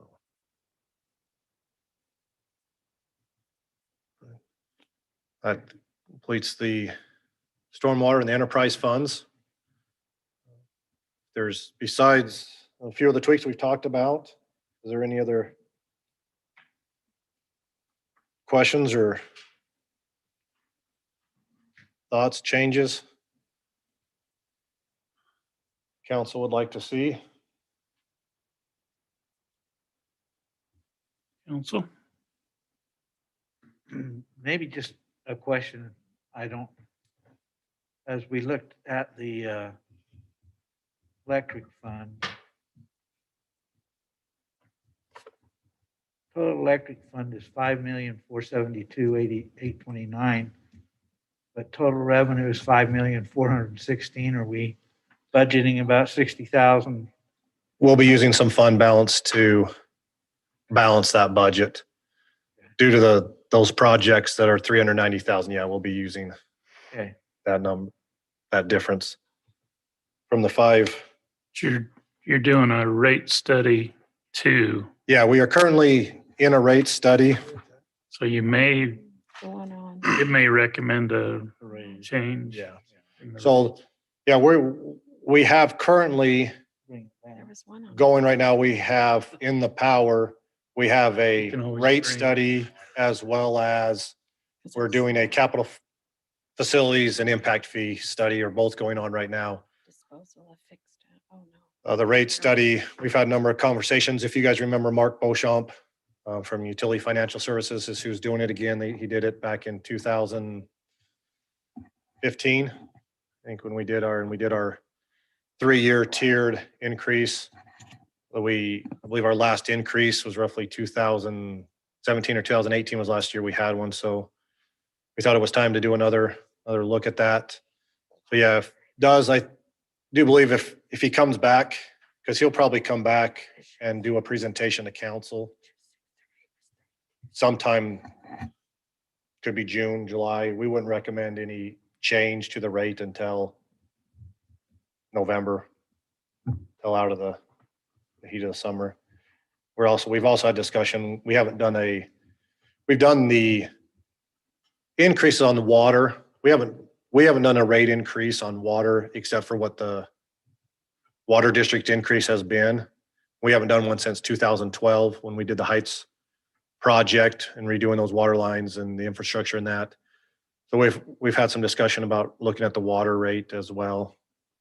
It's been 9, it'll be 10 years since we've any looked at, but maybe taking a peek at that one again. We've had that discussion to do another rate analysis on that as well. So.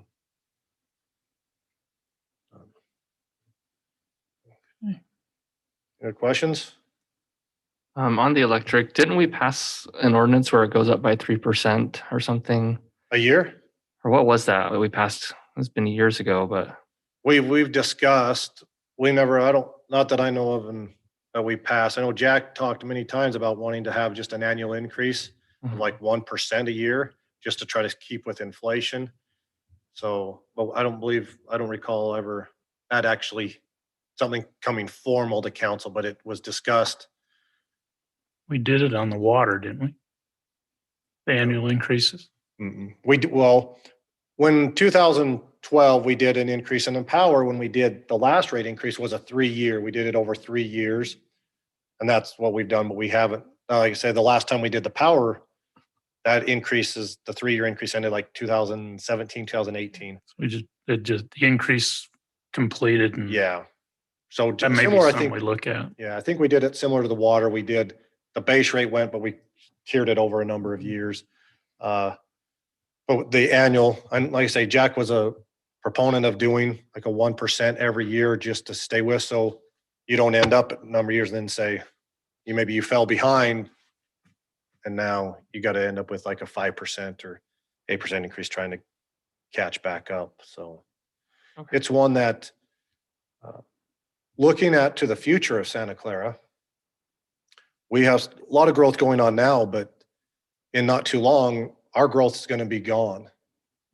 And instead of doing projects of growth related, we're going to be doing projects of replacing infrastructure. And that's where we're going to have enough in our fund balance in those utility funds and to the general fund to be able to go in and fix water lines, sewer lines, storm drains, power. We're going to have that fund. So as I've talked with our staff, we're going to have a mind shift in how we look at things.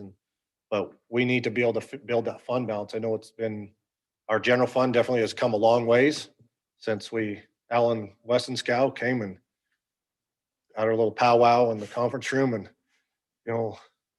we got to do something different. So we got to continue to work to build that fund balance, and that is being fiscally responsible, making sure we're watching our expenditures, that we're doing the things just at what we need to, not getting out of hand. But a lot of that does also come with the rates and making sure those rates are covering our expenses plus putting money away for that time, because that time's going to come. So.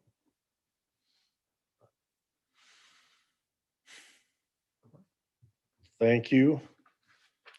Thank you, very Brock. much. 2A5, discussion regarding HB 82, single-family housing modifications. Is this Matt's Matt? really gonna lead this discussion on House Bill 82, the accessory and internal dwelling units that was signed into. So, yeah, I'll let Matt lead, and you can guide us as you guys would like to see us proceed forward. Okay, so this bill that was recently signed by the governor, House Bill 82, single-family housing modifications. As I understand it, the motivation for this was concern about lack of affordable housing. And so essentially what the bill does is it requires all cities to modify their residential zoning ordinances to allow rental units inside primary residential dwellings. So I'll sort of run through the key requirements, and then if we have questions or want to discuss, we're mandated to bring our ordinances into compliance with this new bill by no later than October 1st. So first of all, I mentioned this already, but it defines the rental units as an internal ADU, or internal additional dwelling unit. And the definition that it gives for that is that it's a unit that's within the footprint of a primary dwelling. So we're not talking about casitas that are separate. We're talking about things like basement apartments and, remodels to create a separate unit inside an existing home. The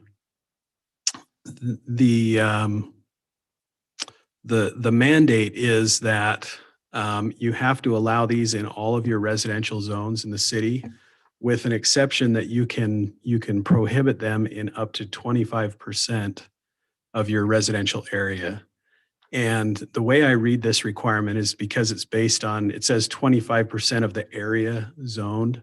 So in my mind, that's just simply acreage. What you look at what your residential zones cover in the city, and whatever that acreage is, or however you want to measure that, you can still prohibit these in up to 25% of those of that residential area.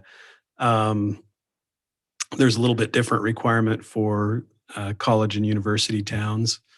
Include us or just St. George? No, that wouldn't include us.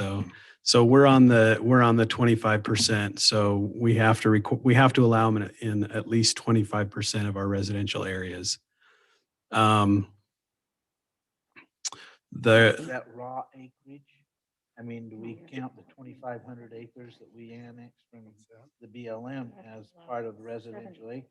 It doesn't define it, but I would say yes. I would say if that's zoned residential, it simply says by area. Only so, if it's zoned residential. Yeah, it would have to be. Open space. Yeah, it would Range. be whatever's zoned Whatever residential. residential zone. That's my reading of it. I thought we had land unit developments. There's no PD approved out there in the South Hills. Just the 90 acres. Well, the BLM portion of it, the 1,500 acres, there's no entitled residential zoning out there. But we could always bring it in as R110. And fulfill the requirement.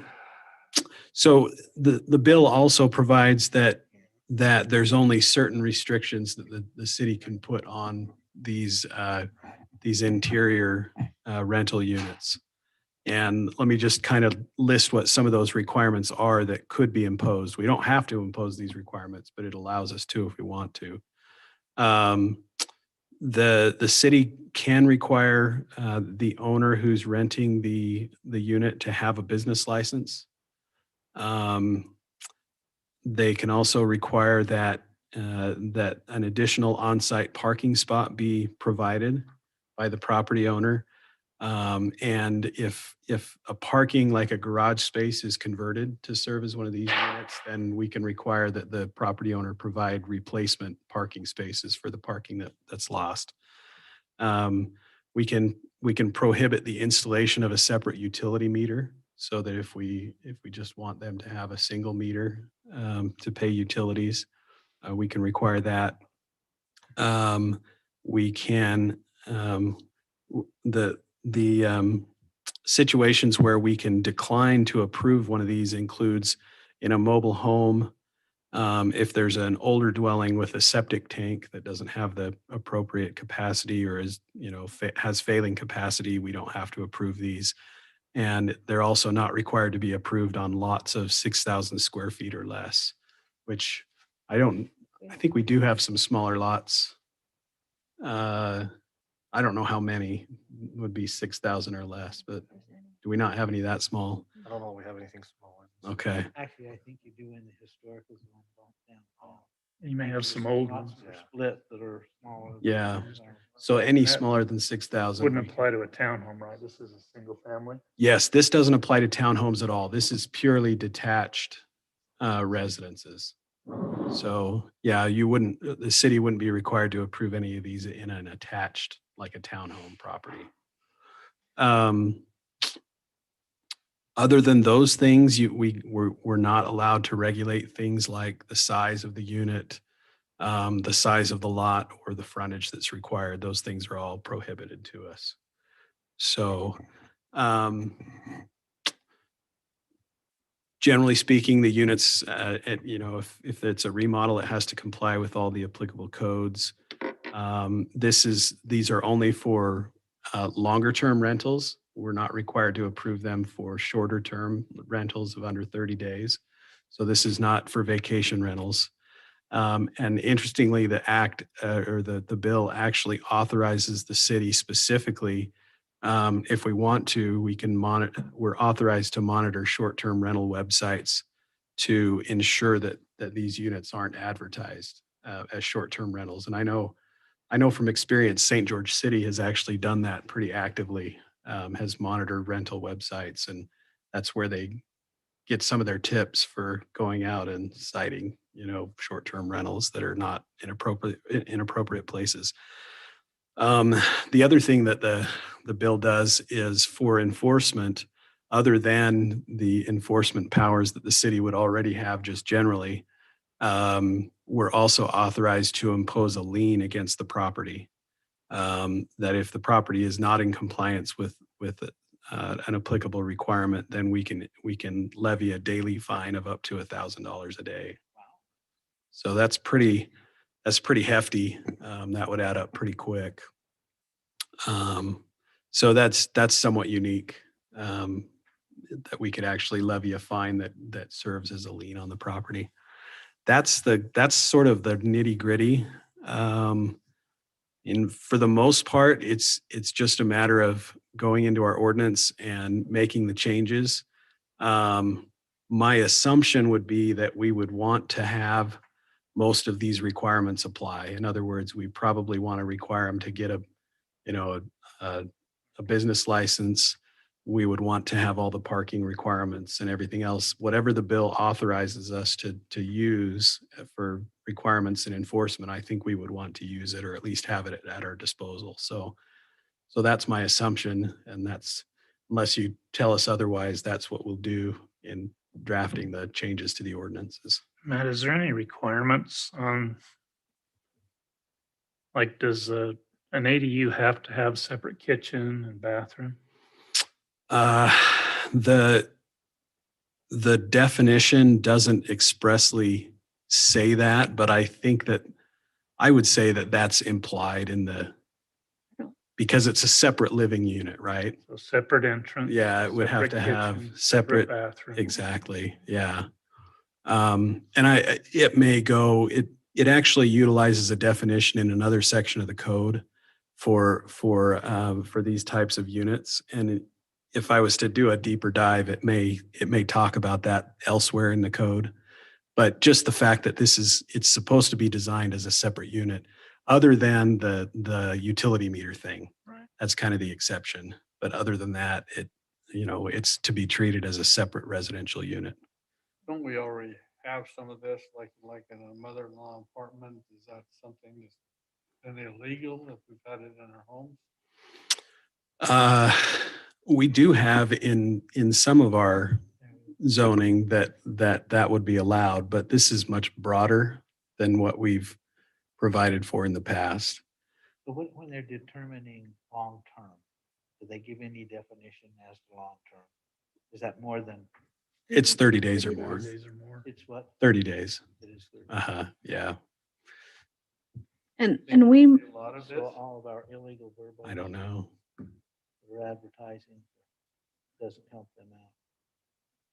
We can't use the website to enforce the short term, but we can use it to monitor the long term. Right? Or that the long term That's ones right. aren't being used as short term. Right. That's what we're authorized to do. In other words, if we go to VRBO or, Airbnb and we see a unit like this that's being rented short term, then we can go and essentially cite them and potentially levy this daily fine.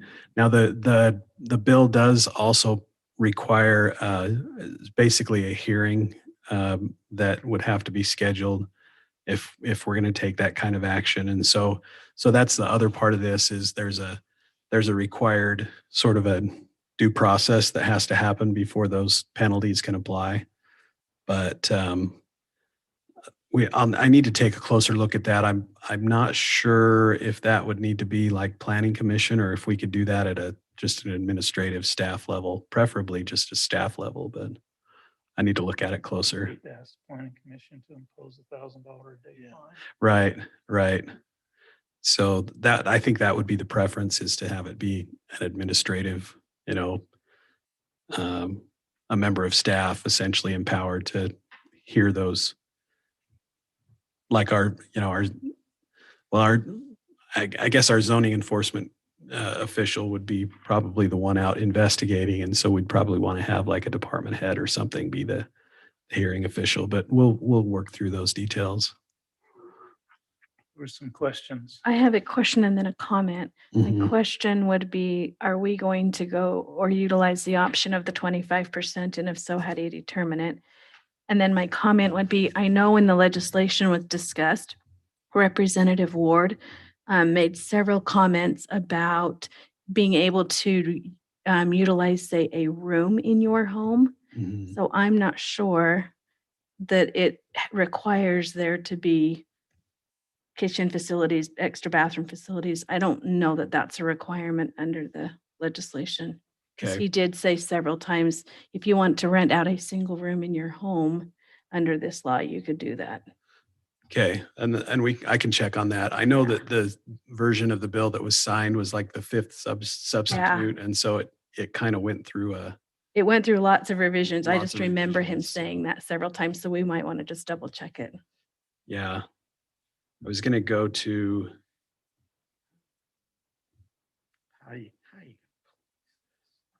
yeah, well, I'll have to look at it closer, but when you look at the definition, it says internal, again, this is called an internal accessory dwelling unit. It says means an accessory dwelling unit created within a primary dwelling, within the footprint of the primary dwelling. Long-term rental of 30 consecutive days or longer. Just to me, when I read the words accessory dwelling unit, to me, that means it's self-contained. I mean, you can't really dwell in a unit that doesn't have a bathroom, or that doesn't have some form of, somewhere to prepare food. So, But I know it doesn't have to have separate access or any of that. So I think. yeah, it that's may not why have to have separate access. That's why I think they were allowing the other stuff, because you can facilitate that. Yeah. Within the home. Anyways, you might just want to check on it. No, that's a good question. Yeah, I don't think it's intended to happen. So I think it's intended to. So I guess the next step is allow to for a room rent. do additional research and come back with some proposed changes within the ordinance. Yeah, it'll have to, because it's a zoning ordinance, it'll have to go through the planning commission and be recommended by them. So we'll have to bring it through that process first. And I think on your question, Lena, I didn't answer your question about the 25%. I mean, I think that's really a question ultimately for you. If we think there's a good reason to not implement this in a part of the city, either in a particular zone that doesn't exceed 25% of our residential area, or in a particular area of the city, like for example, in the historic district or something like that. I think that's the bill doesn't require or mandate anything beyond saying we can, choose not to implement it in up to 25% of the residential area. So. And if you did it by zoning, the only areas would be probably your RA. Your RA is probably less than 25%. And or maybe the historic district. So those are definable, Yeah, where you're not picking one neighborhood over another right. Right. in the same That's the zone. problem. Yeah. And I don't know. I mean, maybe a lot of your historic district or some of your historic district is going to, the lots are going to be too small anyway. Yeah, But they also might want that option too. But they might also That's want an the option. you option. know, the mixed Yeah. use option, they can always go mixed use and bring it back in. Right. So, The RA, I mean, there's going to be some homes in the RA district where, this would work really well. it'd work really well in the RA Yeah, because there's so- large lots and homes. Right. Right. I worry starting to restrict and saying, well, where do you draw the line on this? You don't have to restrict. Yeah. No, not no. Yeah, maybe that's uh, going to be a hard one, just Yeah. with our zoning and our districts, the way they're set up. Yeah. So no question, the simplest way is just to say this applies to every residential district in the city. And I think the restrictions are there. Here's what needs to happen. Here's in order to comply. And I agree. I think all those things should be in there. Parking And I think we ought to determine the licensing fee. We need to charge a license for those that are doing that, because it's going to add to every bit of our police and fire protection. All of those become primary, and to me, we need to have some kind of a fund to fall back on. Plus, I think we need to look at somebody to enforce it. Yeah, the licensing fee, like St. George has the renter's dwelling license. As Matt talked about, that's could be one of the only ways we're gonna know about them, is being able to have that on record that they have a license. Yeah. So we need that really to be able to say, if we go on those sites, to know what we're looking for. So I really would recommend that we go But I that don't way. think we want to make the fee onerous either, because the whole part of this is to encourage people to do it, to help with some affordability. So if we make the licensing fee so hard and expensive to get, you might discourage people Well, from doing it. St. George charges $50. Yeah, I was gonna say, it doesn't, $50 every year. I just know that had come up in some conversations too. Yeah. I actually I mean, I've lived in multiple places where I've owned a home that had a zoning. It was R2 in St. George or whatever, where I could rent the basement. When you've got an owner occupied dwelling, you're screening that renter pretty well. I think this has the ability to be good but I agree. I think they need a license, they need to register it. We need to include all of these so it's done right and This only applies to owner occupied, right? Yeah, I don't think I said that, but It does that's it true. here. Yeah, it's only owner occupied. So you couldn't have, a home that was occupied by a renter in the main space and a renter in the accessory space. That wouldn't. Yeah. So we'd be registering the owner. Mhm. Mhm. properly. Yeah, they're roughly becoming a business license, but we'll call it like a renter's license or landlord's license to be able to do that. So I think St. George's, no, it's different. Theirs is $50. If you do anything, whether you just own a townhome and rent it, you have to get that license, which may be something we look at the whole, not just on internal, but you may just go to everybody, because also gets any of those townhomes that may be, they're showing up on a, vacation rental and they're not zoned. That way, they also, St. George, I believe, has, if you have more than 3, I think your fee increases, and you have to have like annual inspections to make sure that they are being kept up and not becoming deteriorated, not so. That's another thought about that. So. Any other questions for Matt? Matt, I had a question. Yeah. Did it state any there about parking on the street? Does the parking, the added parking, can it be on the street, or does it specify it has to be on their property? I think it has to be off street. Yeah. and I think we should make sure whatever we do states that, because it's Yeah.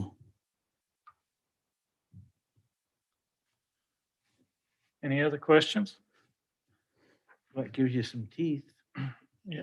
Putting a lien on their home, $1,000 a day, fine. $1,000 a day fine. Right. Feeling it. Mayor, I was just going to comment, right now, in all the residential zones, the RA, R110 and the R110 mixed use zone, they all do allow for both internal ADUs and detached. So, Santa Clara is kind of ahead of the curve, really. So that's been in place for some time.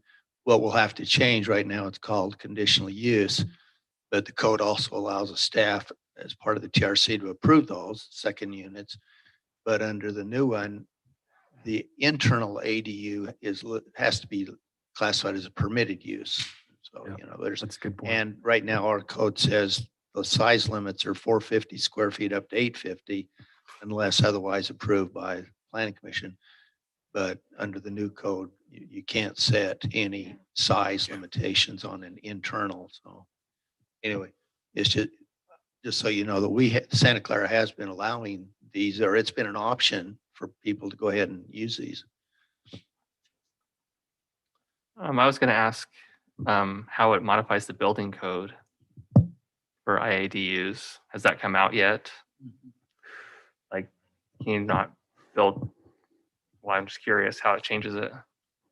Well, in the past, when you wanted to put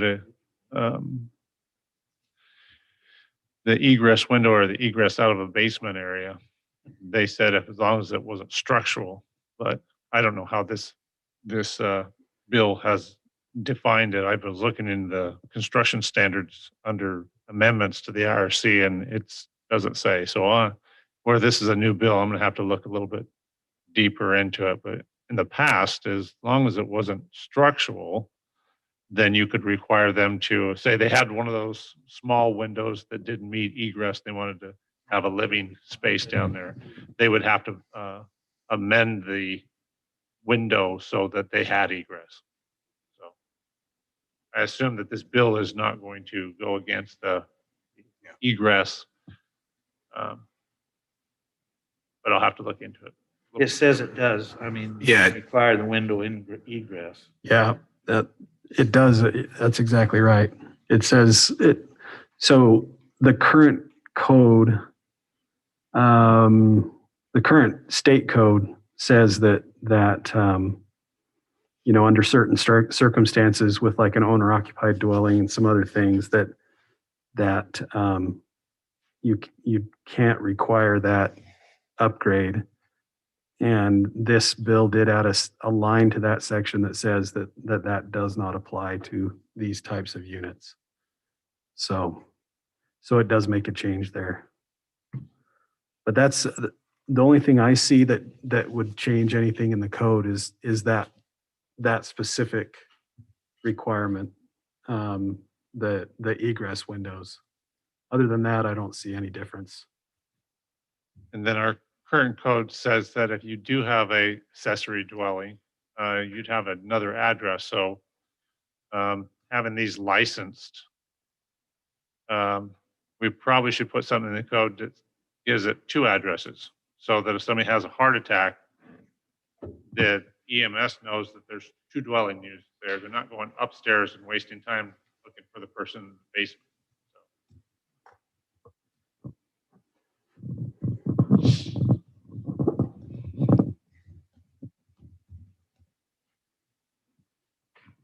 Other questions, council?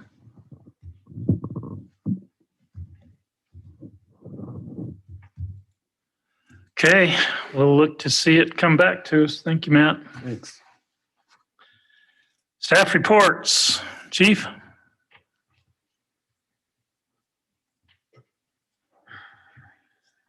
Yeah, you can't leave till I leave, man. Just sit your butt down. Young man's turn. Not working. You can just come up here with the main mic. There we go. How's that? That's better. Yeah. So yeah, we're working on getting engine 34 up and going. The remodel is moving along over there at Rachel Station. We're excited to get that going. We've got cabinets going in today. And so we're hoping by the end of the month that thing will be completed and we'll be ready to kind of move over there. Just by way of note, last month we did 118 calls for service, and we seem to be gradually increasing each month. We're right around 120, 115 calls average a month. It's about 3 calls a day. We've been keeping real busy. We're getting the wildland crew, seasonal crew applications opened up for this month. So by the end of the month, we should be able to hire our seasonal crew and know who they are so they can start in May. And yeah, just moving along. And you have any questions for me? Yeah, on your calls, again, for what we've been discussing about the out of area, do you have a number of? Yes, we've been tracking that, and come to think of it, this past weekend, Saturday and Sunday, and even into Monday, we've had 3 calls out into the county area, all pretty significant motor vehicle crashes, and we responded out there with ambulance, fire, and those 3 particular calls. One was out on Highway 91, a rollover call. We spent 2 fire engines, ambulance, and a command vehicle, so 4 apparatus out there. They ended up being flown by Life Flight, so we weren't able to transport, but nevertheless, we had to go out there.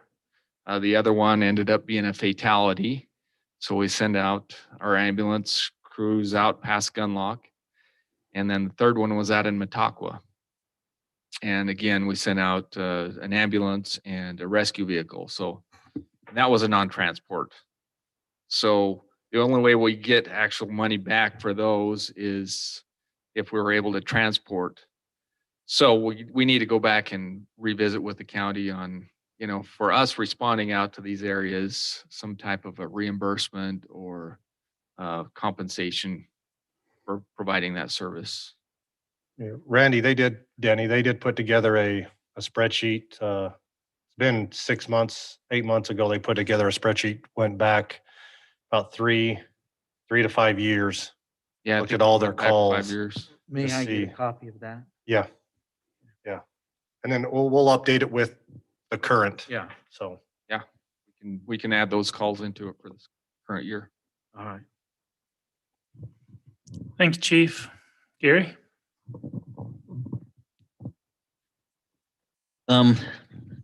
Brock mentioned that we hired a new employee, started yesterday. Like you said, Jack gave him high recommendations. That's one of the reasons we hired him. Jack knew him previously, and he seems to be a very good employee so far. I mean, he's only been here a day, but he's very respectful. Seems pretty knowledgeable and a hard worker. And then Jeremy, out of his probation yesterday. So he's doing great. He's a great hard worker, very knowledgeable. He's only been a journeyman for about a year, but he's very knowledgeable, very good hand. Glad to have him. Equipment wise, we should be getting our 100-foot bucket truck, should be delivered tomorrow, last I heard. So we can work on our transmission lines. We mentioned the substation upgrade at Hassel Substation. We had a meeting with our SCADA people. Our SCADA system is getting pretty old. Some of the equipment on our Hassel Substation needs to be upgraded before we can update our SCADA system. So that'll be happening this next year. So we can get our SCADA system up and keep it up and going.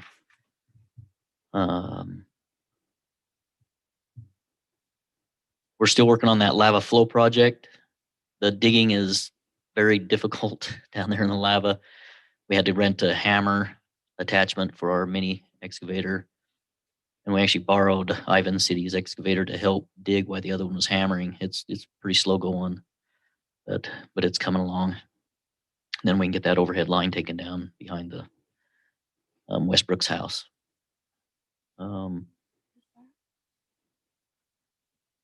I haven't heard anything on the air permit yet for our new generator. Jack said they should be just about finished up with it. We got a bill or an invoice for some of that, but I haven't heard anything whether it's passed yet or not. So hopefully that'll get coming soon, so they can get. We're gonna miss the summer run for that generator anyway. There's no way we'll get it in time, but it'll be ready for next year.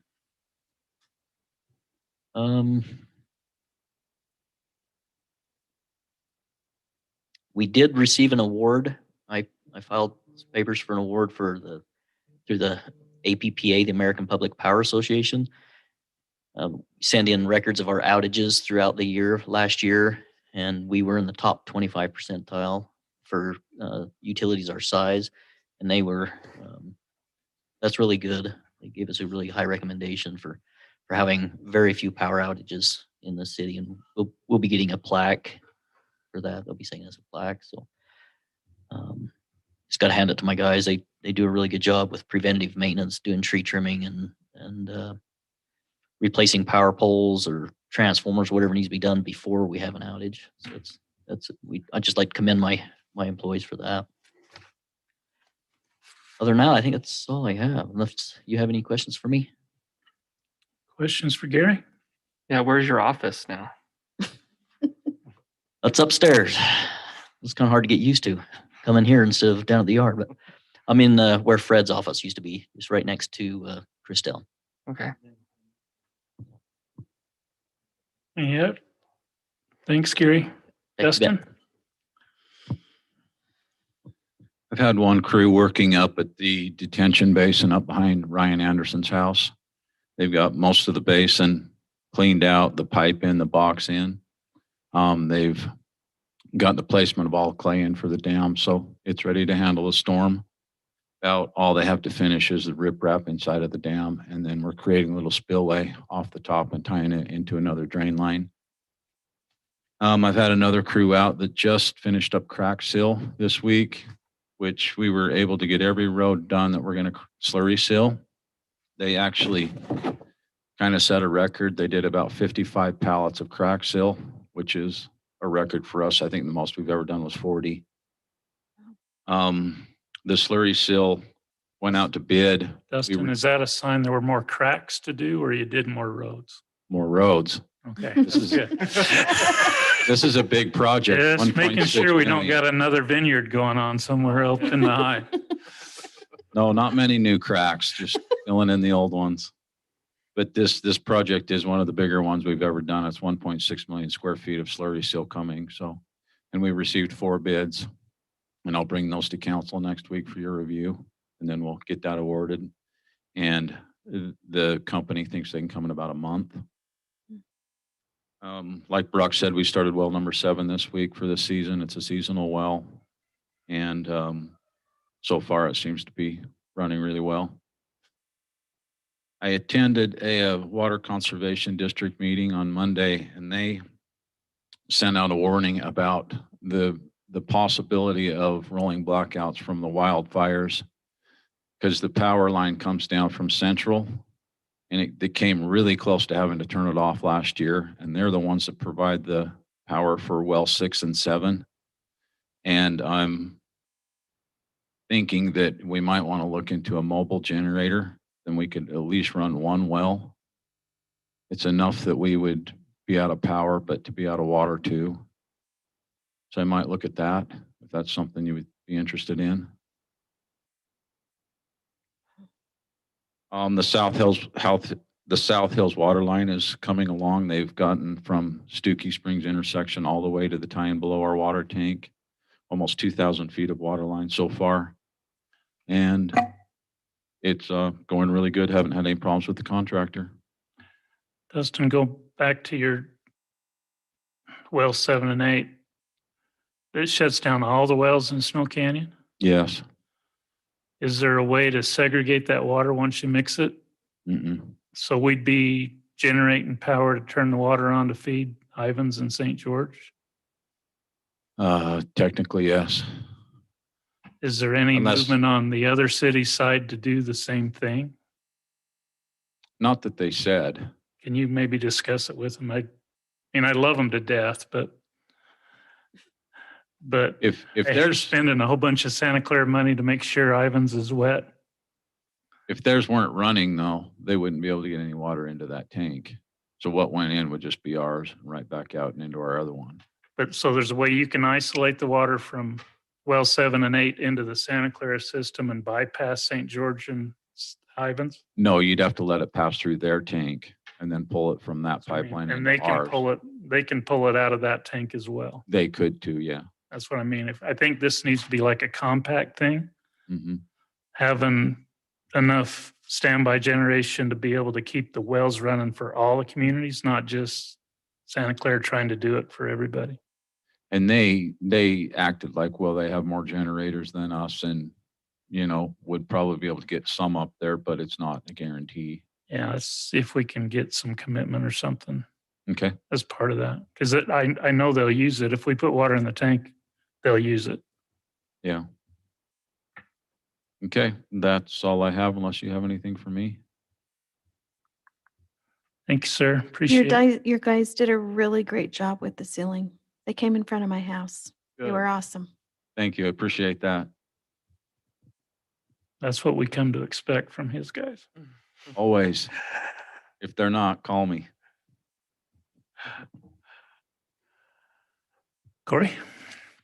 So, building department to report, new home permits issued 20 to 21. We are at 82 homes.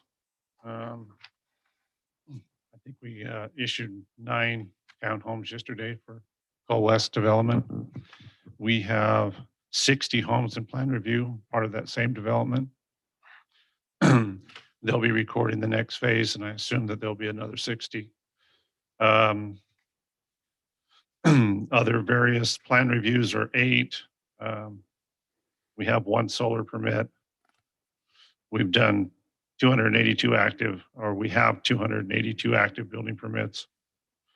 Between March 1st and March 31st, we did 295 building and stormwater inspections. For planning and zoning, the final plat for Desert Village Phase 2 Cole West is going to Planning Commission for their preliminary plat, or for their final plat. And then we will also do a training on the 2021 Utah legislation session top 3 bills, like the one we just spoke about, House Bill 82. We'll touch on House Bill 89 and House Bill 409, the Planning Commission. Code enforcement. Scott has done 7 code enforcement work orders, 1 nuisance court case. He's done his monthly dam inspection and completed. He's done 4 facility inspections were completed. 10 stormwater subdivision inspections. 2 SWIP and state NOIs were reviewed and approved. He helped do a newsletter. He went to a stormwater meeting and adopted a waterway meeting. The building maintenance, we turned on the cooling tower water, so it's all up and going.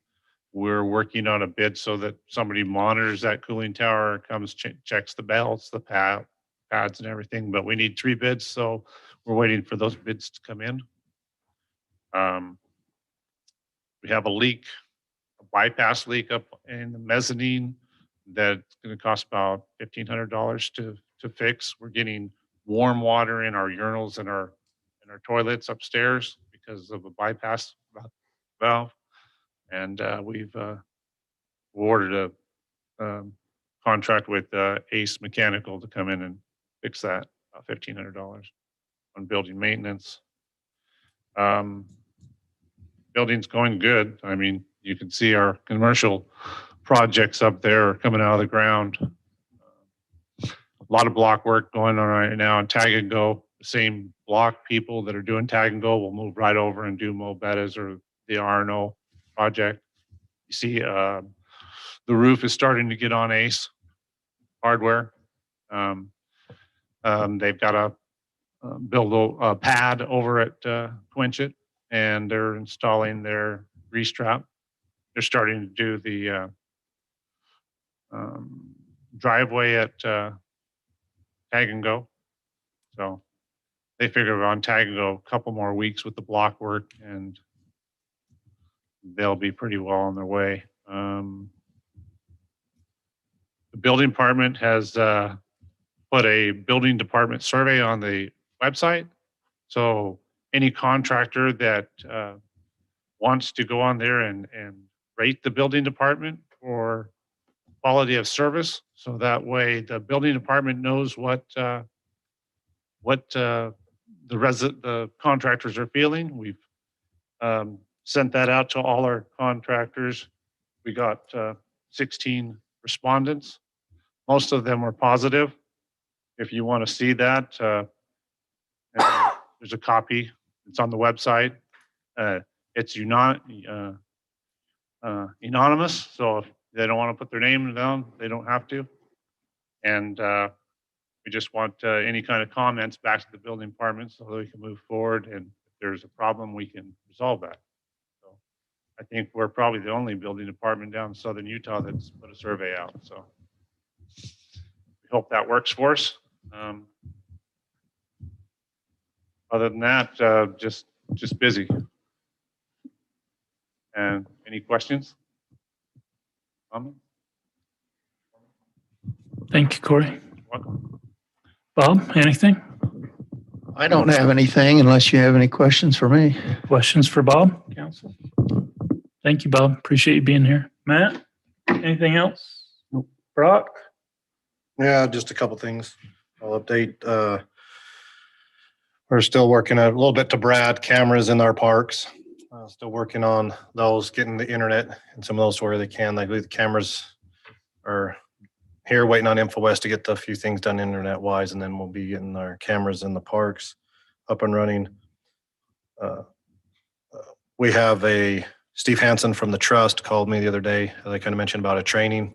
So I'll get that in. We'll get out with staff and show that training and access to that so they can share that with staff and everything. And hopefully, as I said, maybe there'll be some for our planning commission that can get some land use training as well. April, the week of League of Season Towns, 22nd, 23rd. The first Monday, Tuesday, Wednesday, that is UCMA. So heads up, I will be over attending UCMA Monday, Tuesday, and Wednesday that week. Other is share is Parlant. I hope we don't need to use Parlant. We're upgrading Parlant also with our switch over from Cassell to Polaris. We've changed from Parlant, purchased and bought by people, is now Blackboard. And we're working with them on upgrade, implementate, getting things all done to where they can run with Polaris. And so Christelle's running kind of the point on that. We've just, they've dropped the ball. Essentially, they've dropped the ball on getting us up and going, but Christelle's on pushing them hard now that needs to get it done. So Blackboard. I deleted an email from them today. I need to go back and dig it out. it could, yeah, Blackboard's the new. So hopefully we're not in anything urgent that we'll need to use the call system, but just a heads up on that. So that's not operational at the time. So no floods or earthquakes until it's operational. Is Parlant still operational? No? I haven't tried using it, but I would say no, because it pulled the Cassell database on utilities to populate. And since we don't have Cassell anymore, Okay. It's all up to you, Christelle, social media. That's our only tool right now. So, yeah, so we're working on that to get that up. So, but now we're doing a lot of maintenance, IT wise, a lot of things, trying to stay up to date with IT. So we've had Computech Shelley busy and Trey busy with everybody and changing over with Dustin and Gary coming up to the office. So that's all I have. Okay, thanks, Brock. Christelle, anything? You handed these out for giggles, or did you want to talk about them? Nope, just because everyone Ask for one. asked for a copy. Great, thank you. Couple of concerns from residents. I'm getting a lot of calls concerning traffic and traffic speed, particularly on Santa Clara Drive and Pioneer Drive. I think I asked St. George City for some traffic data, and I sent it to you guys on the signal generated traffic counts on Santa Clara Drive. I'm going to ask him for the same information on Pioneer Parkway. I think I can get the Pioneer Rachel intersection and possibly the intersection of the signal in St. George. We see about a 6,000 vehicle a day increase on Sunset and Santa Clara Drive over a year, from March of last year to March of this year. If you drive that at all, you've noticed it, particularly in the afternoon and on weekends. We had a couple of near misses in the downtown near the crosswalk at Chapel Street, where people stopped in the main lane for a pedestrian to go across, and somebody pulled out around them and came about that close to a 6-year-old girl. And so they've asked if the parents contacted me, and I told them that we were looking at some of the traffic on those, and we may consider maybe some flashing crosswalk lights that would light up when there was somebody in the crosswalk, where you guys have seen them in Salt Lake and places. You hit the button like a pedestrian crossing and the lights turn on to get across the street. Dustin, can you give me some ballpark prices on what that would be? I'm also gonna see if I can get a bid for a warrant study for how close we are for a traffic signal, a second traffic signal in Santa Clara Drive, possibly at Chapel. Chapel's wired for one. When we did the streetscape, we actually put the conduits in for a potential signal. I don't know that it'll meet warrants, but I think we got to do something to slow the traffic down on Santa Clara Drive and create some gaps for some of the side streets that come out there because it's fairly continuous. And so I'm going to get a quote from that. I'll bring something back to you. And also have them look at, we did as part of the Solus project and the Regal Homes project that's coming in and the Silverado project that's getting ready to come in. We did a warrant study for traffic signals at Pioneer and Red Mountain and Rachel and the new road that goes into Solus.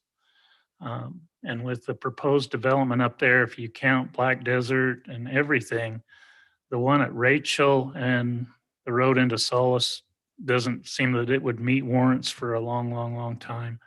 But the one at Red Mountain and Pioneer will probably work okay for Solus and Regal Homes. But the next project that came in, and if the Silverado project on the south side, lava flow wash came first, that would probably warrant. So it's the Red Mountain one. As soon as I think we start seeing any real traffic, Red Mountain improvements going in, I think that signal's going to come rapidly behind it.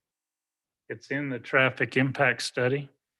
I also have the traffic guy give me percentages so that as we finalize negotiations with Black Desert and Regal, we can maybe hit them with a cost share toward, and Silverado, we can hit them with a cost share toward that signal as well. So we've got that information, but I'm feeling a real increase in the pass-through traffic through Santa Clara, whether it's from Ivans or the tournaments or Old 91 increases, whatever it is, we're seeing it here.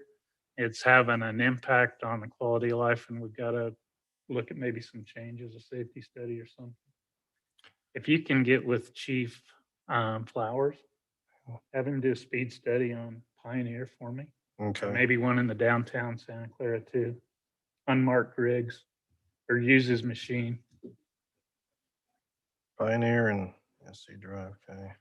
Can't we reroute the Ivans traffic onto Tucson Parkway? Onto what? Tucson Parkway. Tucson Parkway, which? Snow Canyon Parkway. Hamlin Parkway, the dirt road? No, It doesn't go anywhere yet? just send all Ivans down Tucson down. Snow Canyon Parkway. Snow Canyon Snow Parkway, Canyon that's what Parkway. you meant? Okay, because Tucson Parkway doesn't go anywhere. Sure, I'll have Mayor Hart put that in his newsletter.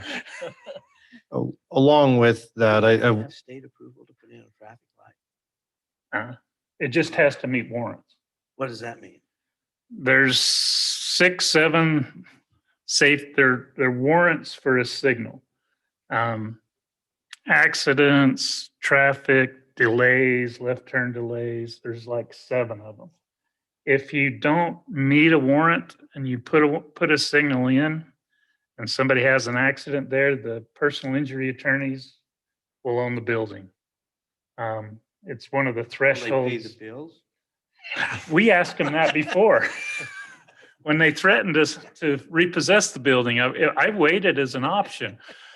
A lot of our problems have gone away. But you have to meet a warrant before you should put one in. And so the warrant study just it measures all the traffic, looks at the history, measures the delays, and it tells you if it meets the warrant, if the threshold has been met for the signal. And there's 7. There's like 7 or 8. There's a bunch of them. And you just have to meet one of them. The pedestrian safety one may do it by itself. I'm not a traffic engineer, don't ever want to be. But I just want to get a number to do the study to consider that and then bring that back to you guys. Because I think we can have them look at the parking at the fruit stand, Yeah, I was gonna say that's one we need to. whether the gaps would make that safer, or maybe we need to but it's kind of a safety study on Santa Clara Drive and Pioneer, what we need to be looking at long-term to make those streets safe. Because cutting back on the traffic is probably not an option. Do we We put have, enough signals in the downtown, they'd all go on Pioneer Yeah. don't do that. and vice versa. It's really busy. It's really busy too. My question is, do we have to wait for those developments to actually get developed first? Or once they submit their request, can we at that point put the, like the light at Red Mountain and Pioneer? Can we If put it the met light the in? warrants, then I think we could. Okay. Dustin, the other thing I'd like you to look at is the potential to expand the pavement at Red Mountain and Pioneer that would allow for the turn lane to go through the intersection. Right now it dies. And so if you're coming east on Pioneer and you want to turn left, go south on Red Mountain, you block the whole Right. line of, and then you get people. Oh, you going off don't the block it. road. Everybody just goes off the Yeah, road they and go off around the it. gravel. Can you look at what it would cost to expand the pavements? Because that's something we could do right now Yeah. and improve the safety at that intersection a ton. Mhm. So if you can look at that too, bring a number And back. the bike use has increased tremendously along there, especially now with Brad's new trail. There's a ton of bike use that's getting onto Red Mountain and off of Red Mountain through there. So that would be another reason to do it now too. And it, And if in certain times going on Pioneer Parkway to Snow Canyon Drive, you're backed up for in front of Lava Ridge, or I mean Coral Desert. Coral Elementary. Cliffs. Coral They're Cliffs. down to where the traffic St. George. stop is at. And Oh, yeah. I've actually heard Gary Espen say, you know what, we need to get something done there. Expand it to a 4-lane and put a light there. But he's no longer the. yeah. They say there is a light coming at that There's intersection. a light. I think there's a light coming, but there's not Need to expand the lanes. Yeah, we need to make it a 4-lane. So when you go to your MPO technical advisor, the MPO one did, the traffic one. Bring it up again, just, and then pound them on the western corridor. They ought to do the lane expansion with the improvements for the grocery store. They should. They should. They got too many residents that front that street. That's their hesitation. Okay. Anyway, if you can look into that stuff and I'll come back with some numbers, it's a problem. And it's just going to get worse. Anyway, any members of the council have anything for tonight? Want to bring up? Okay, gave you a shot. We don't even need a motion to adjourn. You're all free to go. Thank you.